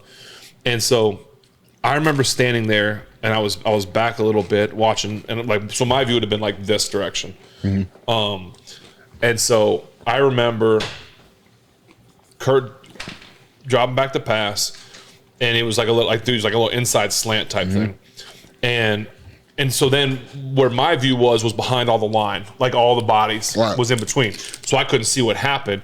It was just kind of like oh man, like just because when you just don't know what happened. And then all of a sudden you hear like this noise, like from like just everything, and you're like, what in the world? And all of a sudden everyone starts running this way, So I couldn't see the actual play. You know what I'm saying? Like, I couldn't see what happened because it was behind all the line. I just saw, like, you hear this noise, and then all of a sudden you see, like, everyone start transitioning to run the other direction. Like, what? And then I saw you come out of, like, I could see you come out of there. And I remember, like, you running. I'm like, what? And like, I don't know what just happened. Like, I don't know if someone caught it and you took, like, I'm like, how is he, like, what's going on? But you're like, oh my gosh, like, just, like, what's going on? And I remember seeing, like, someone was asking you to, like, pitch it. It was like, pitch it or something. And then I remember you running. And then, touchdown. Oh, man. That's a good play by that defender. They threw it to Deontay in the corner and got me a good play. I remember you running and Deshae wanting to pitch. Hold on, we're going to show this replay real quick. Deontay. Got him at the line. Got thrown out there, little Kenny. Back pylon. And you're running. And then I remember somehow I don't know how I saw it. Like our guys are kind of blocking. I'm like, oh, yeah, like. Right. All I was thinking was like, all right, we stopped them. I was not thinking touchdown. Like, just stop them. Because I mean, it's just not what you think. But I'm like, okay, there's no one there. But you're running pretty hard at first, and then you could just see like it was slow. You were starting to slow down a little bit. I'm just being, you said my perspective. And then I saw, like, I don't know how I saw it, but I saw Larry. Like running, like someone's like he's chasing you, and I'm like, oh man, he was out of bounds. And he had nobody to go through. He went out of bounds, and then tried to cut back in. But you're running, and I'm like, oh my goodness! It went from just being excited that they didn't score to like we might score. And then you're running, but then you see Larry come back in.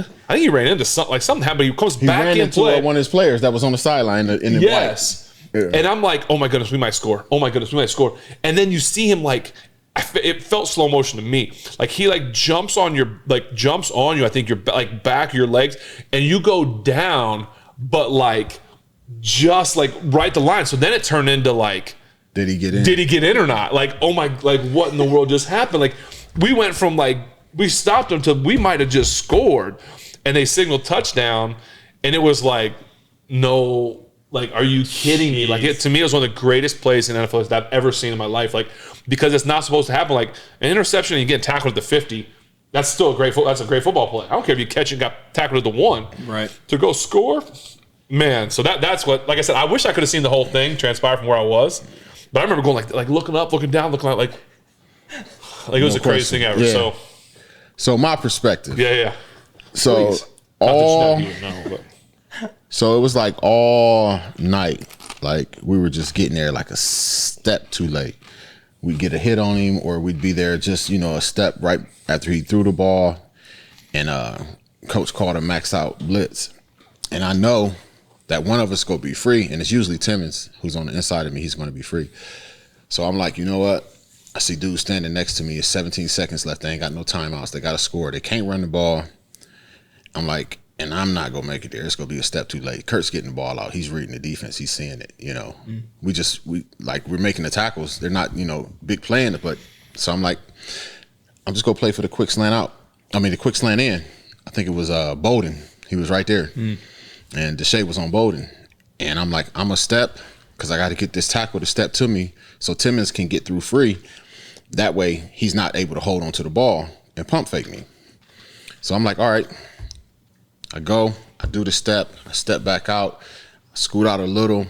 I'm looking at Kurt like you looking at me. I'm thinking he's looking at me. I'm like, he's not about to throw the ball. I see his arms throwing good. I'm like, he's about to throw the ball. You think he didn't see you?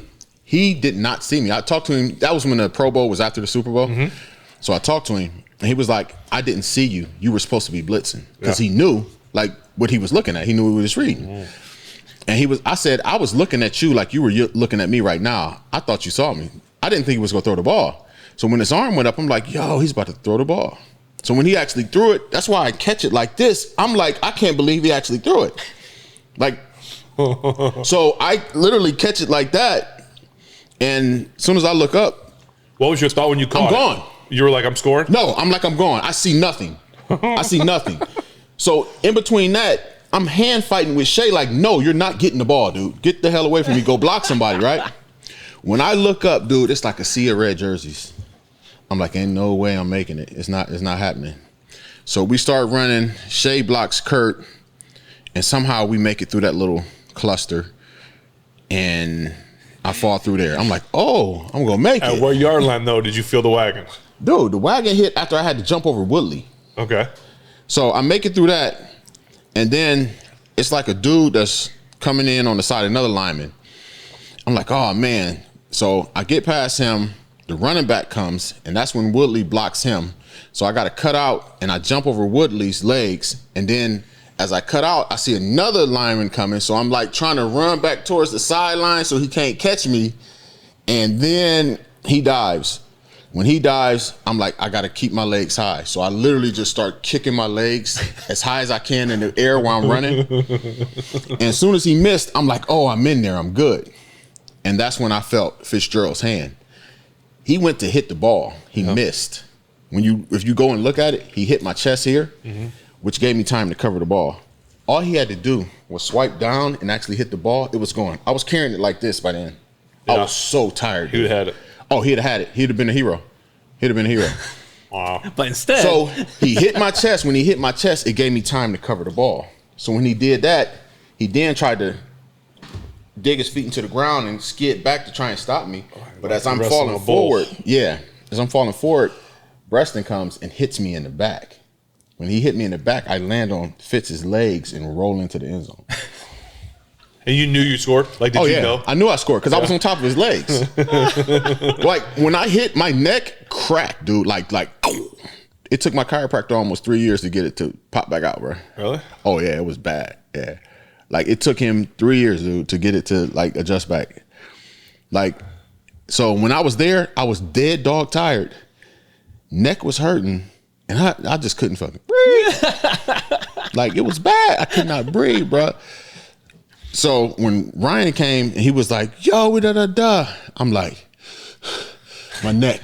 Get the train. I'm like, my neck. But yeah, when I first caught it, I'm like, oh, I'm gone. Nobody's going to catch me. It was like. And you never thought about, like, if you would have pitched it to Shea, he would have scored easy, right? Probably, I mean. I wasn't giving that ball up. Coach LeBeau said, do not give that ball up. Don't pitch it around. You bring it back to me on that sideline. And that's what I was doing. Hey. It's still sitting in the trophy. It's still sitting in the office right there. As it should. No question. Did I feel like, was that the Super Bowl, like when we practiced the week before? Like, yes. Like they were talking about, like, not, like, you guys, didn't you guys get in trouble? Not trouble, but like practice, like some of y'all were doing they were telling us, Coach LeBeau was telling us, he was giving us percentages of what happens if you score a defensive touchdown, and then what happens if you score a defensive touchdown in the playoffs, Super Bowl, all that. Right. So that week, we were like, anybody that gets an interception or anything, that whole week, we made sure we ran all the way back. I remember we that. come back all the way back, and then we come back. And lo and behold. But didn't one day in practice, didn't y'all, like, maybe someone didn't do it enough? Or I feel like I don't remember that. I thought in practice one day when we were down there, I thought there was a time when I remember you guys doing it all the time. Like, y'all would literally, what we're talking about is like, if someone got an interception, a fumble, whatever happened, you'd see the whole defense running together all the way down the field, and we're like, all right, come on now. Because they mad because we got to get to the next play. Is that what that week in practice, dude? He drilled that into us, dude, and we were like, the first time it was the first time everybody didn't run. Yeah, something happened. We were like, everybody run down, make a block, fake a block, whatever you do, we going all the way to the end zone. All the way to the end zone. Every time they got to pick a fumble, anything happened in practice. 707, 907, whatever. Running, and you're like, this practice will take forever. Because they're all the way down there. And they would all run back. And then it happened in the Super Bowl. And so it's just like, I don't know, that's just so cool. I mean, it's like to see the hard work. I mean, you talk about all the time, teams talk about, okay, the Super Bowl's playoffs, your hard work, pays off, right? But you're talking like, oh, your hard work in training camp, your hard work in the off season. Like, no, that was actual, like, designed that week, or like the for the post. I mean, it was talked about. That was like, Grail. It was manifested in y'all. Like, we're gonna do, if this happens, we are all doing it, and it happened, and it wouldn't have happened. You wouldn't have scored. No question. If you didn't have, like you talked about, you had Deshae block someone. You had like we had a couple guys throw 2 blocks. Kiesel did something. Kiesel was out. We had a couple guys like that had 2 blocks. Like, dude, RC came all the way from safety, dude, down to the end and threw a block into the dirt. I'm like, RC, what was you? He said, man, I ran that far. I was trying to hit somebody. That's a proper response, right? He's like, I done ran that far. I had to try and hit somebody. Where was Bolden behind you? So what happened to him? Because if you cut in front of him, Potsy cut him off. Okay. And then that's what the flag was. Remember, we had a flag, so everybody's trying to figure out what the flag was. See, I remember that was him grabbing. No, that wasn't him. But he grabbed the back of Potsy because Potsy was shielding him off like this. So the hold was actually Timmons coming through on the guard, and the guard held Timmons. Right. Yeah. So the flag. So everyone didn't know what the everybody knew what the flag was. Yeah, I got you. Yeah. So they like, it's a flag. I'm like, what you mean it's a flag? Would you have been so mad at someone? Oh, I'd have lost it. I'd be like, y'all got to get somebody else out here to play some defense. Now I'm done. Hey, Mama, you can come down. What you need? I needed a charger. Oh, for a computer? Yes, yeah. Oh. What are the odds? What are the odds that play happens? Arguably, I don't even think it's arguably. I think it's just the greatest defensive play. I don't know how it's not the greatest play in Super Bowl history. It should be. There's no doubt. Period. And it's one of the greatest plays in NFL history, to be honest. Yes. Like one of the greatest plays and I mean, you've seen 99-yard touchdowns. You've seen all that, but it took everybody to do it. My thing is this: every time they talk about greatest plays in Super Bowl history, I'm like, that's the greatest play in Super Bowl history. I don't care what nobody say. How many times can you go into a Super Bowl and see a guy catch a pass at the end of a game to put the team up to score, win the game? You can see a half dozen of them. Yeah. How many times? It was a pretty good throw and catch, though. No question. They're great. They're great throws and catches. No, I agree with you. I don't disagree with you. You can see more than one. How many times have you seen a guy go 100 yards at the end of a half that actually came through on the back end and made a difference in the outcome of the game? And you're supposed to be blitzing. No question. Coach LeBeau gave us the... What would have happened if they would have scored a touchdown and you were supposed to blitz? Would Coach LeBeau been mad? Coach LeBeau been mad? You know what I'm saying? Like if you didn't blitz? I think Coach LeBeau would have been upset, but he also gave us liberties that he's like, I'm not out there on the field with you. So you earned the right to be able to do that. Yes. But not everybody earns that right from him. No question. You have to earn that right. Question. And you did. So he would tell us, like, listen, I'm not out there on the field with you. Yeah. And I know exactly what I call and what I want you to do. He said, but I'm not out there with you. And if you see something that you believe that you made a hypothesis that it could work. Yeah. And you're not just pulling it out of like... You're not just pulling it out of... Because isn't it true? I mean, I know it's true, but I want to hear it like from you. There are reports that Troy would be like, I see something, cover me. Like he would do it with C Hope originally. I mean, RC. You had to have like Troy was Batman, Superman, all combined. You know, we talk about. I mean, Troy got deep third, and he jumping over the line, making a sack. Crazy. Troy did things that like, people shouldn't have been doing. Like if it was any other coach, or if it wasn't Troy, like he would have been cut long ago, just because of complete left field stuff. But Troy had to have, because we had Heath on here and we talked about Batman, Robin, him, Spaeth, whatever. Like Troy had to have a safety that he trusted that could cover him. Because literally he would say, I see something. I remember Troy would say, the story. Yeah, Troy was like, Ryan would, like, he'd be like, yo, I see something. You know, he'd be like, okay, I ain't no longer playing deep third. I'm playing deep half. Yes, like the other safety, like Troy would say, I see something to cover me. And like, well, cover me what? Like, go where? They don't know. Yeah, like not like I see something, I'm gonna go blitz. It was just I see something, cover me. Right. I got deep third. But that's the liberty. Right, I got deep third. Now you got deep halves. You got both sides of this. But he's not telling you that. You just figured that out because he's going to go. He's crazy. He's gone. He's not going to play what he's supposed to do. Yeah, that's insane. Crazy. Yeah. But again, Troy knew his stuff. He studied it. He was like he's not. Yeah, he know the situation. He understands. You know, down and distance where we at. All that. All that is taken into play. You know, same thing. Like even with what I did. Like 17 seconds left. They got to throw this thing to the end zone. They can't take a chance running it. Yeah. You know. That's cool. That was I will agree with you. Like I said, I don't think it was just one of the greatest plays in Super Bowl history, because I think that goes down as, because like you said, the way it happened, the end of the half, and no offense, you're not even a DB. Like the DB doing that, like that makes it even more. I mean, the only thing that makes it more special is if it was like Casey, like a D tackle. Ooh. Because they're not gonna make it. I don't know. Yeah, I don't know. That's what I'm saying. It's not gonna happen. So the fact that you did it, a linebacker, you're not a speed, like you're a big dude, and to go all the way to catch it, to catch the ball is part of the spectacular part of it too. Because that ball, it's not like it was a deep pass. It was a catch. It was on the 3, 4. I mean, it was close. 5-yard line. Was it that close? When they threw it. When he threw it. I mean, it was tight. I want to say he was like, maybe 7. That's what I'm saying. So the ball was in and out quick. It's not like it's a long throw and you had time to react. It was like, boom, ball's on me. It's time to go. Dude, what would make it so crazy is though it was like slow motion until he threw it. After he threw it, it was like zing. Everything went. So was it the longest run of your life, or did it go fast? The longest run ever. So it was slow until the ball got to you. It was slow. Everything was slow until the ball got to me. When the ball hit me, everything sped up. Except for when I was hand fighting with Shay. I'm like, yo, no. Yeah. That felt like I was fighting with him for like 30 seconds. Shay, you should. No, yeah. I'm like, no, go block somebody. I'm literally like, no, go block somebody. And then that part right there, that's when everything else started. That got long. Yeah. I'm like, dude, I'm not there yet. I'm like, I know the time is done. It's no way I can go out of bounds. All this is for nothing.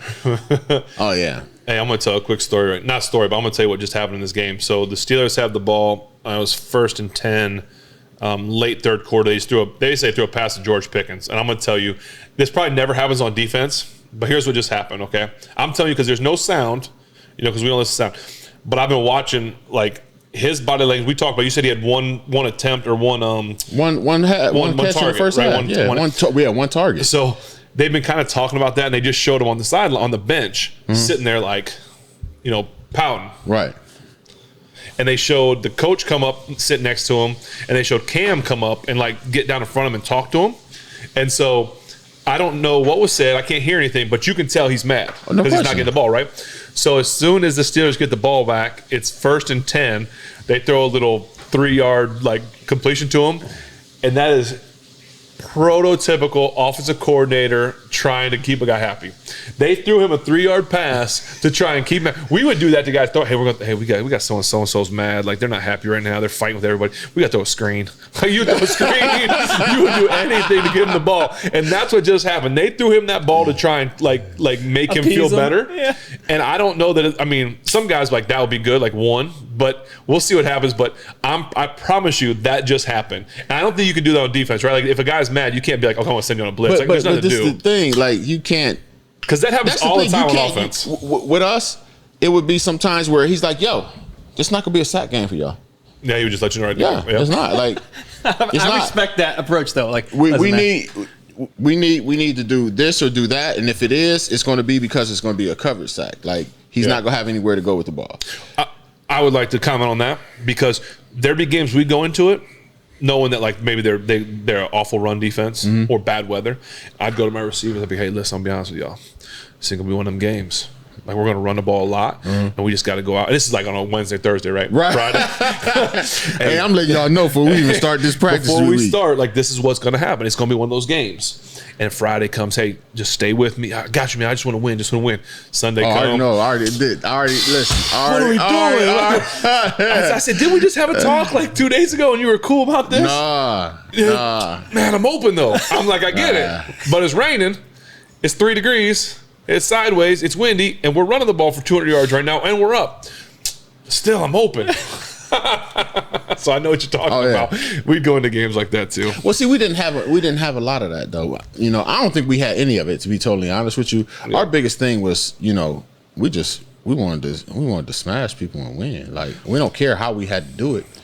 Like, if we needed to, sit there and drop in coverage, 30, 40 times a game, okay. Was that 08 defense the best defense? Was that the best year that you ever played on, or was there like 5 or 6 or any of those? No, 08 special, dude. We was did you guys go into every game thinking like, okay? You got to think about this though. We're like, that was special. Like, the years from 7 to 12, the years I think I started. Oh, they fumbled the ball. Oh man, there's gonna be a holding penalty in the back. Oh my goodness! First play of the 4th quarter, they're about to call holding penalty on us. Oh, see, look! Throw me the ball, man. Give me the ball, man. Now he's dropping F-bombs on the side. And look, who's he yelling at? Pickens, throw me the ball. And Deontay, so it's gonna be a holding. Throw it to Deontay, and the ball came out.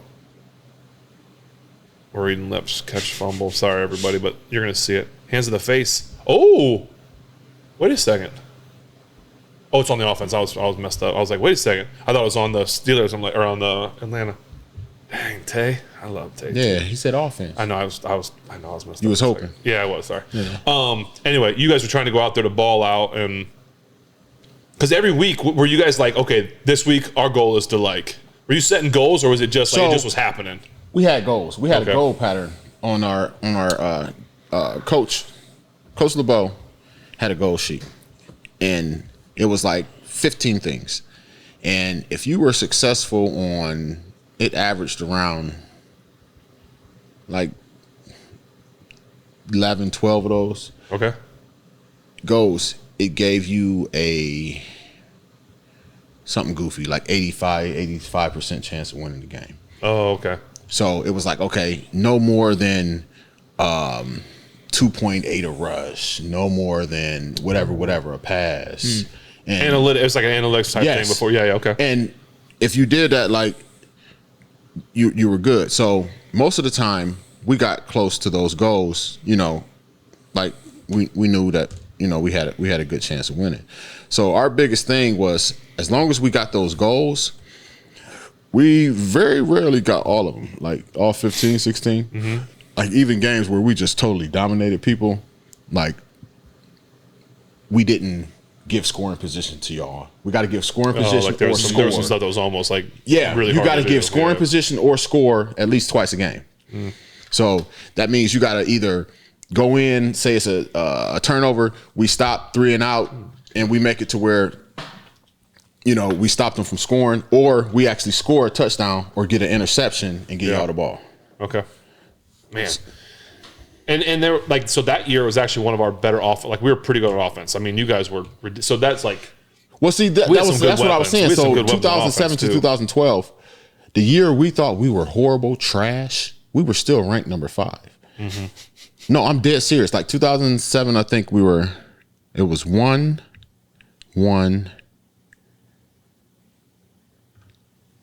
Two, 5, 1-1. And that year we were 5, we were like, dude, we're trash. We're garbage. Like, what are we doing? And as a quarterback, when you're like, that's what helped me early in my career when our defense was really good early when I first got there. Oh yeah. And then that section of years is like, as a quarterback, you can go play so much more free. Yeah. Because you're like, man, if I make a mistake, it's okay, because they're going to either get me the ball back on a turnover. Right. It's going to be 3 and out. Worst case scenario, they're going to go kick a field goal. Right. Worst case scenario. Like that was our thing. Like, yo. And so you could go play so free and do whatever you wanted. And that's why, and we were good. I mean, we had Nate Washington, we had Hines, we had Heath, we had Tone, Menha. We had a pretty good offense. Yeah. I think I always said that, like, when I first got in the league, we had a really good defense, which made me better and made our offense better. And then we went through a down year of defense where I think our really good offense made it, like, you kind of made each other better. Sure. And those years that those guys did that when they were playing so good, we don't go against each other a lot in practice. Like, it's very, very minimal. You got to understand this. Like, from when I was on special teams and we would be out there and we'd be playing a game and we're up by 7 points or whatever, and I'm only on special teams. Oh, they called it an incomplete pass. I mean, it's not a punt, but still, that's field position. That's huge. And the offense would get the ball back with 5 minutes left. I would literally start taking my tape off. I know we're not about to punt the ball. Offense about to run the ball out. Anything between 5 and 7 minutes, you just knew. I ain't lying. Oh yeah, jeez, dude, they about to hand. I was playing the special teams. I'm like, oh yeah, we ain't about to get no punts, man. Just get it all off. They about to run the ball out. That's gotta give you so much confidence. We fed off each other a lot. Like, you just felt comfortable. You felt comfortable with each other. You felt that you could get it. And the other thing was too, I think what pushed us too as an offense is they were so good on defense. You knew every week that they were going to go do something. Yeah. And you're like, well, damn, we can't let them just be like doing it by themselves. Like, we want to go out and do something. Which I think that's that healthy competition. No question. That makes you rise to that occasion, which I don't think they get a chance to compete like that no more. No, you don't. And the thing is we had a lot of really good individual players, offensively and defensively, like really good. Mm-hmm. But it still was always about the team. It was always like the group I can't speak for but I saw it. The defensive staff, or the defensive players, they wanted everyone else to play good on defense. You know what I'm saying? It wasn't like he wasn't just going out thinking about, I just want to get these sacks or I want to do this. Like it was like when someone else got a sack, it was like that was like a team sack in a way. No question. Like we did it together. And that's why I made those comments before the season when I said that Cam didn't like that, when I said like it's just different. Like I feel like nowadays you get some individuals and guys are like we see what's going on right now. I mean, that's just how it is. It's rolled out with, more people having access and wanting to be recognizable on social media and all that other stuff. So, it's just different. Times are different, but it was so much fun, man, playing for those teams. Like that was, I mean, literally, it was every week. Like, dude, what is the defense about to do? Like, are they going to shut them out? Or no, we'd sit out there and we like when you first started in, and we'd be like, okay, we're gonna run, then we're gonna throw one over their head, and then we go run. We're gonna throw another one over their head. Like, dude. Like, okay, all right, Ben, go parking lot football this thing. Coverage done broke down. Yep, there you go, right there. Oh, man. Those are good memories. Those are fun, man. Fans will love that. What we got here, Spence? This is, it's our fourth quarter. It's called Sour Me Unicorn Farts. It's from Duclaw. We've done a Duclaw out of Baltimore. Smell. Good smell? Not bad. It is good. The farts had me messed up, yeah. Unicorn fart, I must have a different idea of what a unicorn fart smell like. This was actually ain't no horse fart right here, baby. This was brought to us by Meryl and Angela Hodge. Oh, okay. Meryl dropped it. Okay. Let's go and give me some. Let's see what you got, Meryl.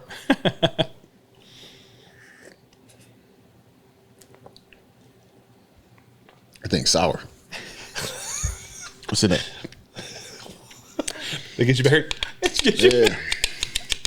So it's a real sour. That's a little sour. It is it's a glittered. Ice or water? It's described as a glittered sour ale. Yeah. It's got edible glitter in it, apparently. Edible glitter? I don't see any, but that's what it says. It's the bottom of the can. Yeah. All right. Does it have a flavor besides sour? Does it taste anything?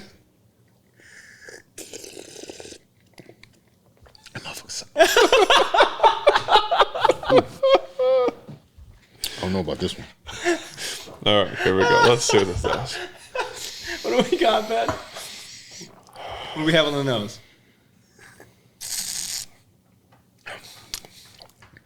Yep, that's one of them. That's one of them. I get you. It's it's not. Trust me, it's not the worst sour that I've ever had, but it definitely hits you a little bit. Yeah, it's got a smell like skunk too.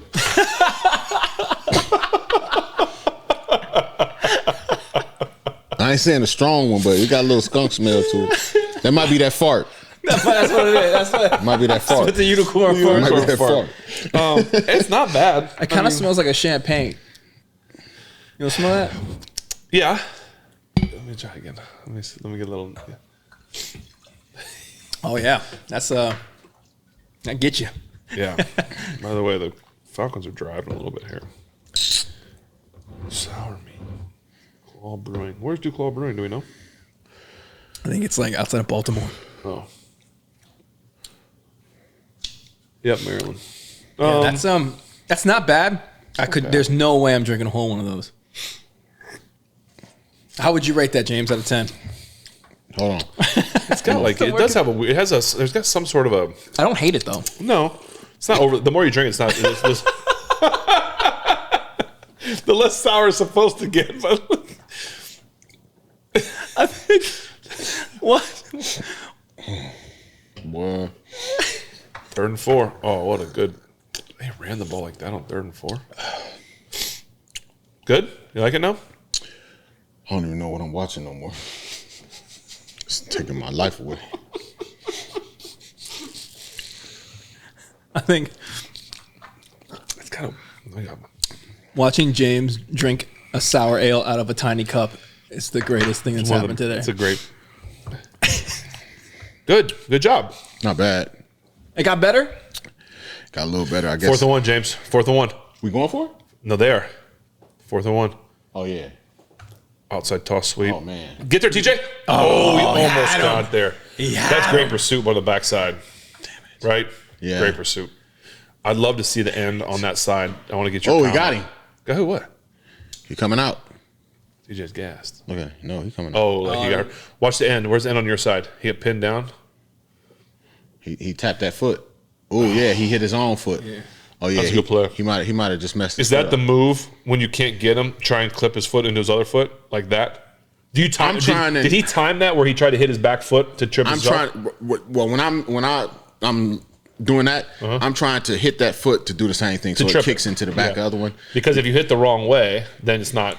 No, because if you just go hit to grab that foot, all he gonna do is pull it out. But if you swing, if you hit to, all right, TJ, come on, bub. He just gassed, right? He just gassed. That's like the old trick when someone walks and you kick one foot into the other. It's like that. Yeah, and he's running hard, so as soon as you hit that foot to get it over there, all it's gonna do is hit his other one and trip him up.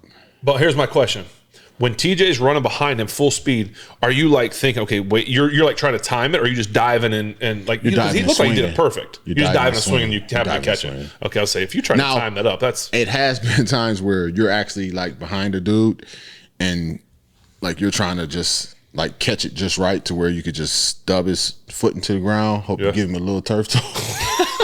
That's the most awful thing. I was wondering where you're going with that, and I felt like you were going there, but I didn't want to believe you that you were going there. Oh yeah. It was that time where you go just a little turf toe. Just a little turf toe. Get him up out of there. Just a little turf toe. Get him up out of there for the game. Oh, play action. Oh, that's a dangerous throw, I feel. I know. Well, 3rd and 1. I guess they're selling out for the run. Yeah. That's one of the fun. I gotta go. That's hilarious. Just give him a little turf toe. Try to stub his foot in the ground. Give him a little turf. Just try and stub his foot in the ground, baby. Give him a little turf toe. Let's jump in and see what the people are asking.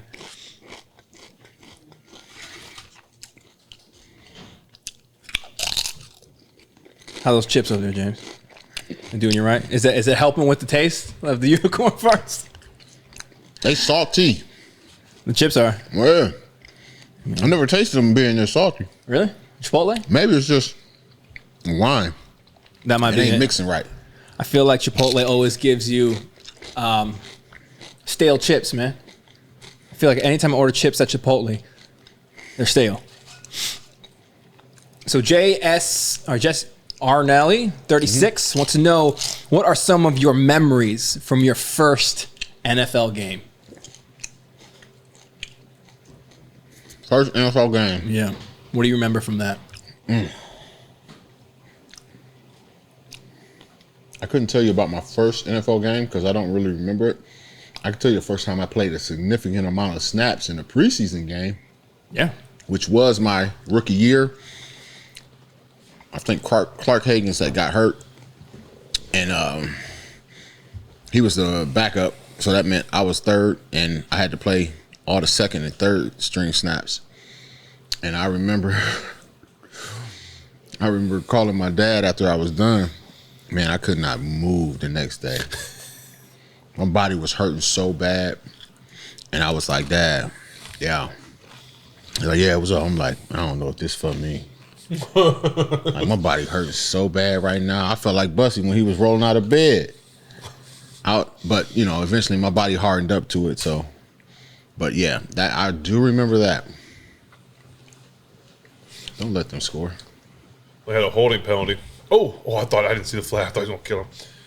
I'm going to pour this whole glass in your Spence and see if there's any sprinkles in the bottom. Oh, like the glitter. Glitter, I mean. Like it should be. Well, it's got to be in the bottom of the glass, so we're going to pour it in there. I just want to see if there's any glitter. I'm going to let that foam go. I'll tell you what, that's huge. So Atlanta scored a touchdown, but there was holding. So now they're backed up. Now false start. I mean, you go from Atlanta taking the lead with, giving Kenny a chance to go win it to now. They ain't got a chance. They ain't got a chance to take the lead now. Second and goal on the 22? Second and goal from the 22. You got to get 22 yards in two plays. In one play. Two plays. Two plays. But do you think at this point, 3 timeouts? I guess not. I'll say you go for it or not. No, I don't think so. No. Let's see what they do here. They're not about to do nothing. We're about to get this sack. The Steelers going to give up. About to get this sack. Sack! Oh, no. Make the tackle. That's a good tackle. It's a good tackle. But it's a good job by Atlanta. See, this is one thing I don't understand, James, and it happened last week in the Baltimore-Jacksonville Sack coming game. right here. Sack coming on this next play. I don't understand. Like, so say it's 2nd and 20-some, right? So you're thinking, okay, don't give up a touchdown. But why even give up? Like, you're like, okay, we can give up 10 or 15. It's okay. Like, so what I'm saying is there's a game last week. Jacksonville's playing Baltimore. Baltimore's, it's like 3rd and 30. And they're like, okay, just don't give up the first down. But they're okay giving up 20. And then they got the next play. Why are you changing your defense? Like, why are you changing your philosophy? There we go, 3rd and goal. Sack right here. Sack right here. Well, no sack, but. No, they might. Oh, it looked like he was holding him a little bit. I was about to say. Might have got away with one there. He might have. Jeez, look at the mascot. Might have got away with one there. Jeez. Well, we'll take it. I was about to say it looked like he was riding him a little bit. Here we go. Here's the replay. Switch it. Oh yeah, he was holding him down the whole time. Look. Oh yeah, he kept him from jumping. That wouldn't even a little bit. See, Arthur? I think if the ball's a little bit lower, I think they may have thrown it. Just saying. He gonna miss this. He's worried about the play clock. He wants it reset. He's worried about it. He might miss it. Damn it. Right in the middle. All right, well, what are you going to do? 3-point game. Run the clock out. Let's go. Yep. Run ball. Good dude. All right. Dude, if you start passing this ball, I'm going to lose my mind.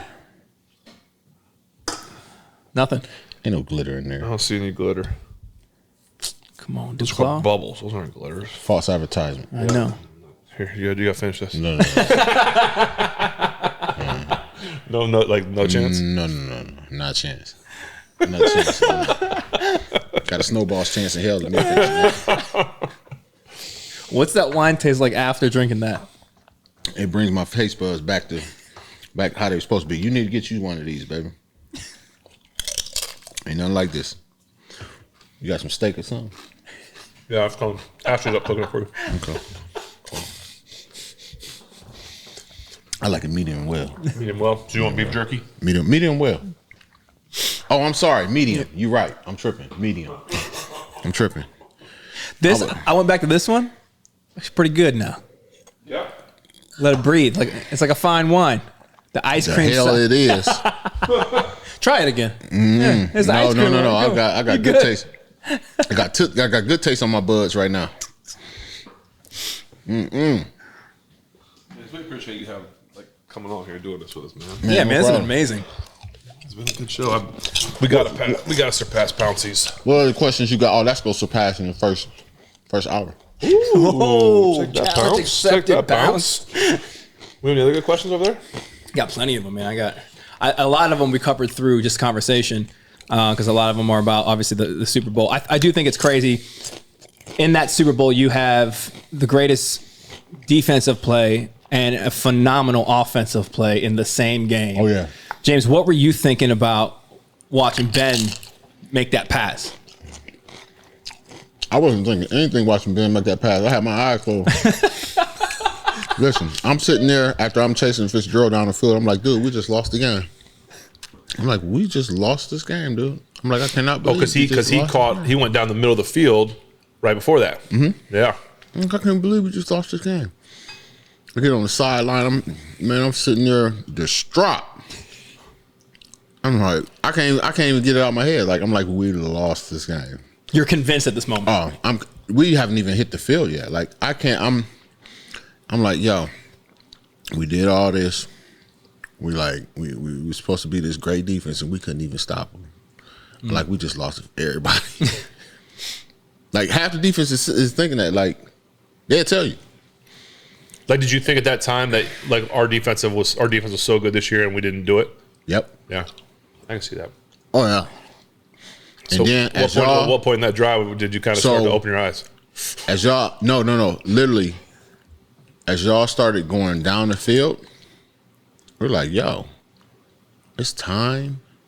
They moving. Oh, this is about to happen, right? And we get down there, and dude, when you threw that ball, I'm looking at it. I'm like, oh my God. Well, Tone dropped an earlier one before the play before. It was easy. No, I didn't see that. I saw it on replay. Yeah, I saw that on replay. So I'm paying attention. I'm like, all right, cool. Like I'm there. I'm like da da da da da da. Right, man. I see the ball going, and I can't see how high this dude can jump or where he's at, where he done left off. And I'm like, oh my God. And then I see him coming down. I'm like, he reached his max. I see Tone elevating more. And I'm like, boom. As soon as I see it, touchdown, everything's good. I done clicked. I'm like, yo, we got to go out here. We got to stop these dudes. We got a chance to still like close this out. Time, yeah. And Woodley got the sack fumble and Kiesel recovered it at the end. Yeah. Was there thoughts, when they get the ball back, was there thoughts of, okay, they just scored last time, or it was like, no, we about to go? No. There's no chance they were scoring. No. Oh, no. Hockey sticks, no. Okay. No. Mm-mm. Do you have Dante22 wants to know, you have a favorite moment with Ben off the field? You guys hanging out, Bill? Because I feel like Ben never really hung out with me. Offense guy, huh? Yeah, I'm just, I'm keeping it 100. Ben never hung out with me. Ben was, early in his career, he hung out with us. We'd go out, have a good time. Real talk though, we used to go out like 25, 30 people deep, like dudes deep.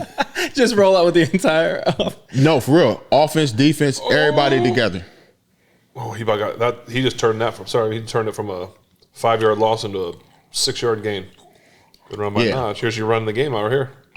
James, how old are your kids now? They're playing football? Yeah. Well, my youngest, he just turned 13. My oldest turned actually 15 on the 7th. Oh, right on, man. Happy birthday. Yeah. Did you wait to get them to play football? I wait to get them to play contact football because I wanted to be able to be there and make sure that it was being taught to them, the correct way, that you didn't have, just coaches out there coaching, hero ball, like just having these kids bang their heads against each other for no reason, But what I did find out is we got some good coaches out there now, especially the programs that they've, implemented through getting your like heads up certification, all that stuff. Some of it, I ain't gonna lie, I don't really agree with the way they teach some of them to tackle. But do you coach at all?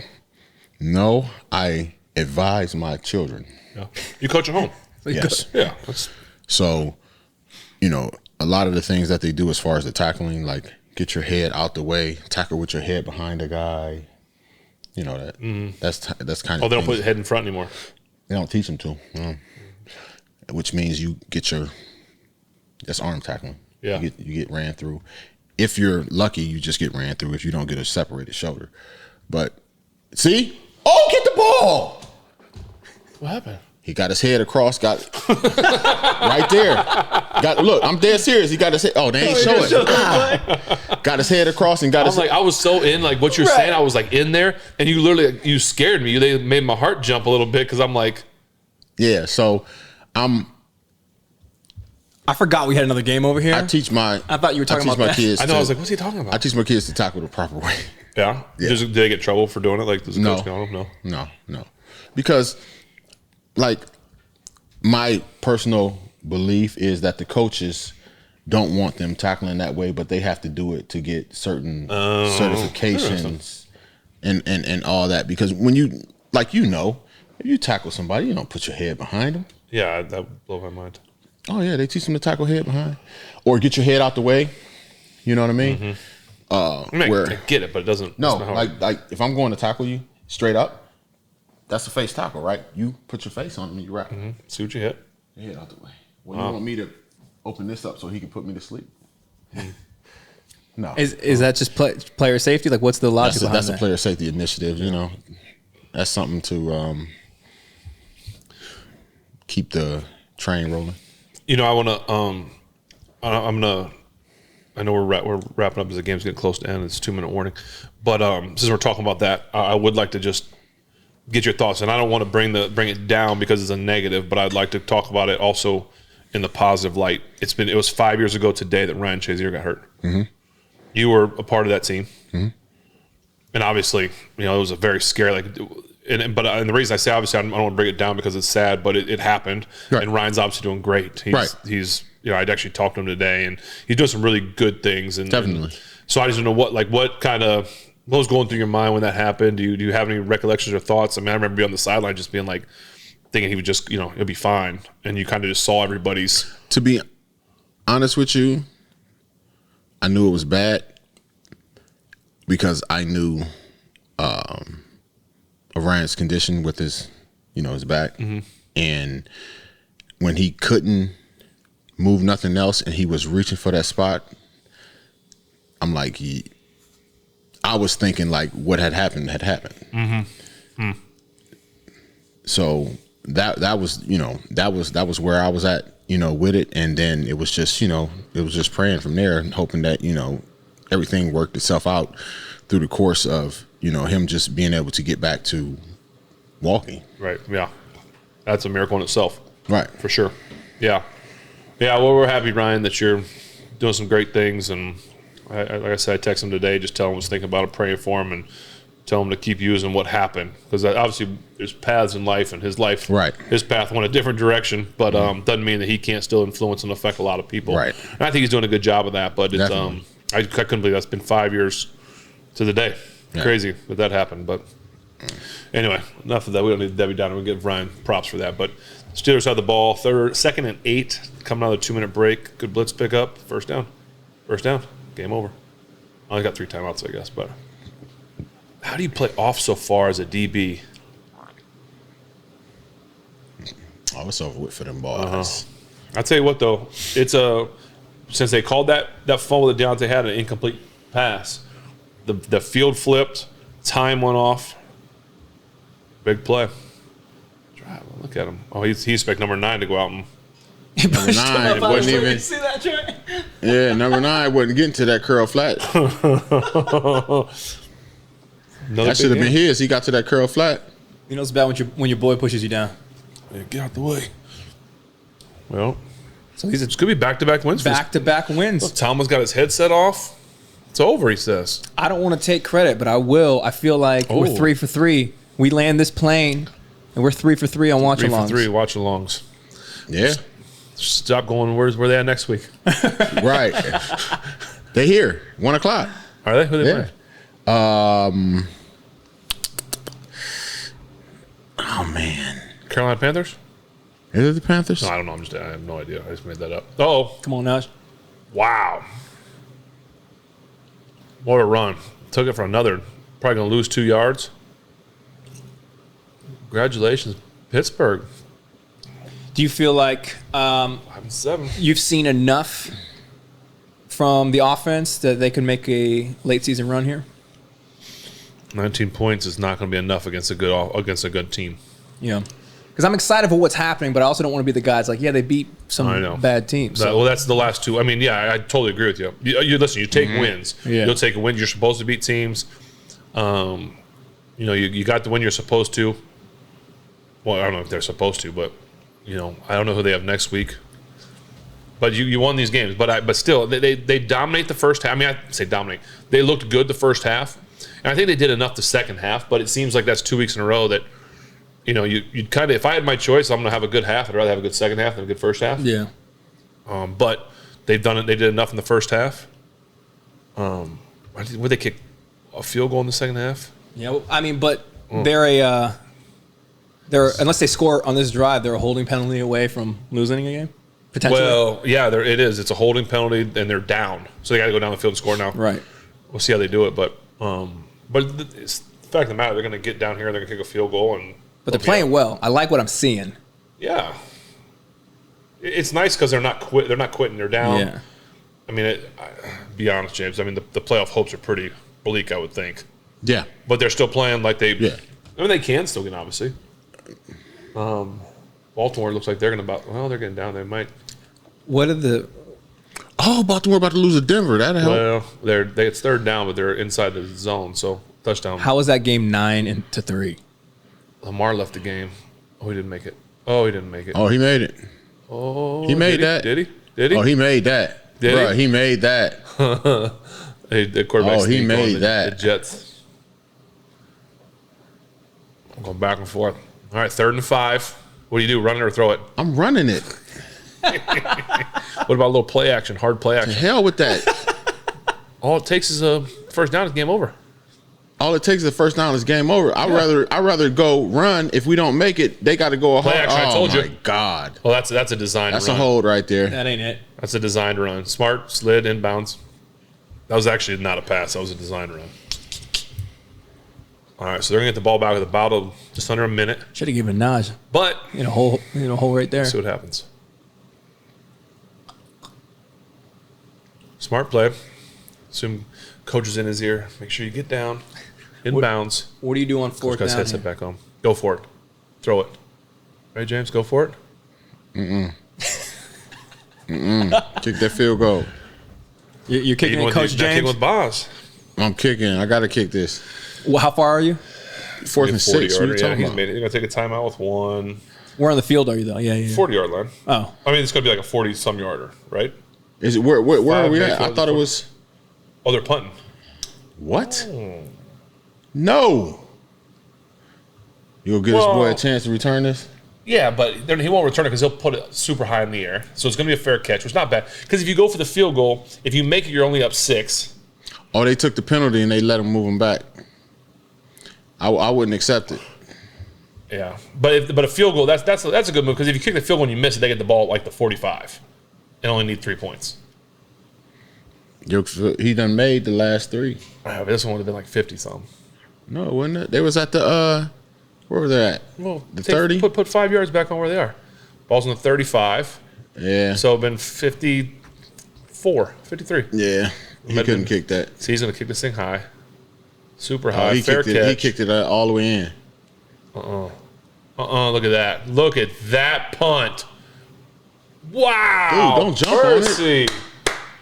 Great punt. 42 yards. 42 seconds. They ain't about to make that. No chance. You got no chance. No timeouts. Game over. This might be a sack. Say 2 points. Is this when you are wide open? Like you're just wide open. You're like salivating. I ain't looking for nothing. All that. Listen, they ain't got no timeouts. Wide open. What a hit. Watch him. Yeah, they keep the camera on him. I love it because they knew Pouncey talked about him last week. I think bounced straight up in the air. That was awesome. Dude, why are you jumping on it? He's allowed to touch even when the end zone? Yeah, I guess so. He should have just let the time run. Well, that's what Derek Watt was telling him to do. Let it go. Here's a field goal, though.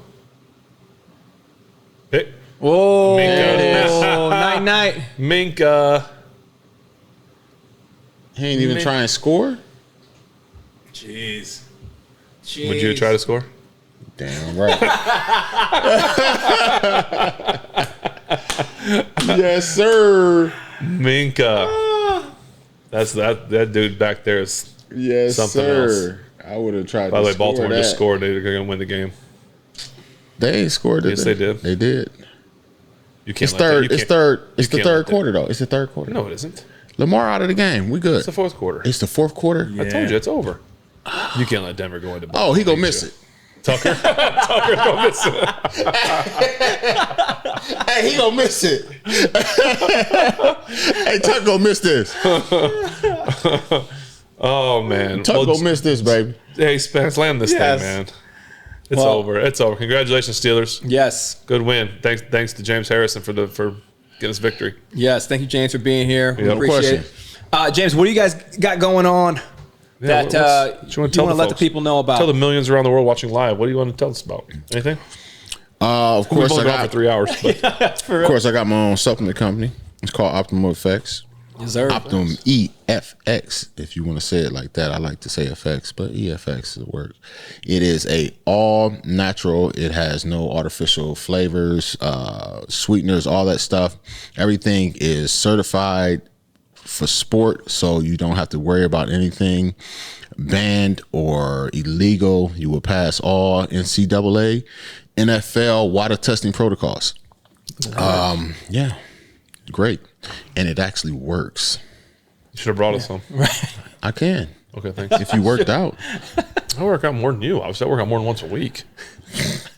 Well, you heard it there, folks. Also, if you're not already, go follow James on his socials. His Instagram is @JHHarrison92. We want to appreciate your being here. Appreciate your insight on the beer and your sommelier ism, I guess, would be.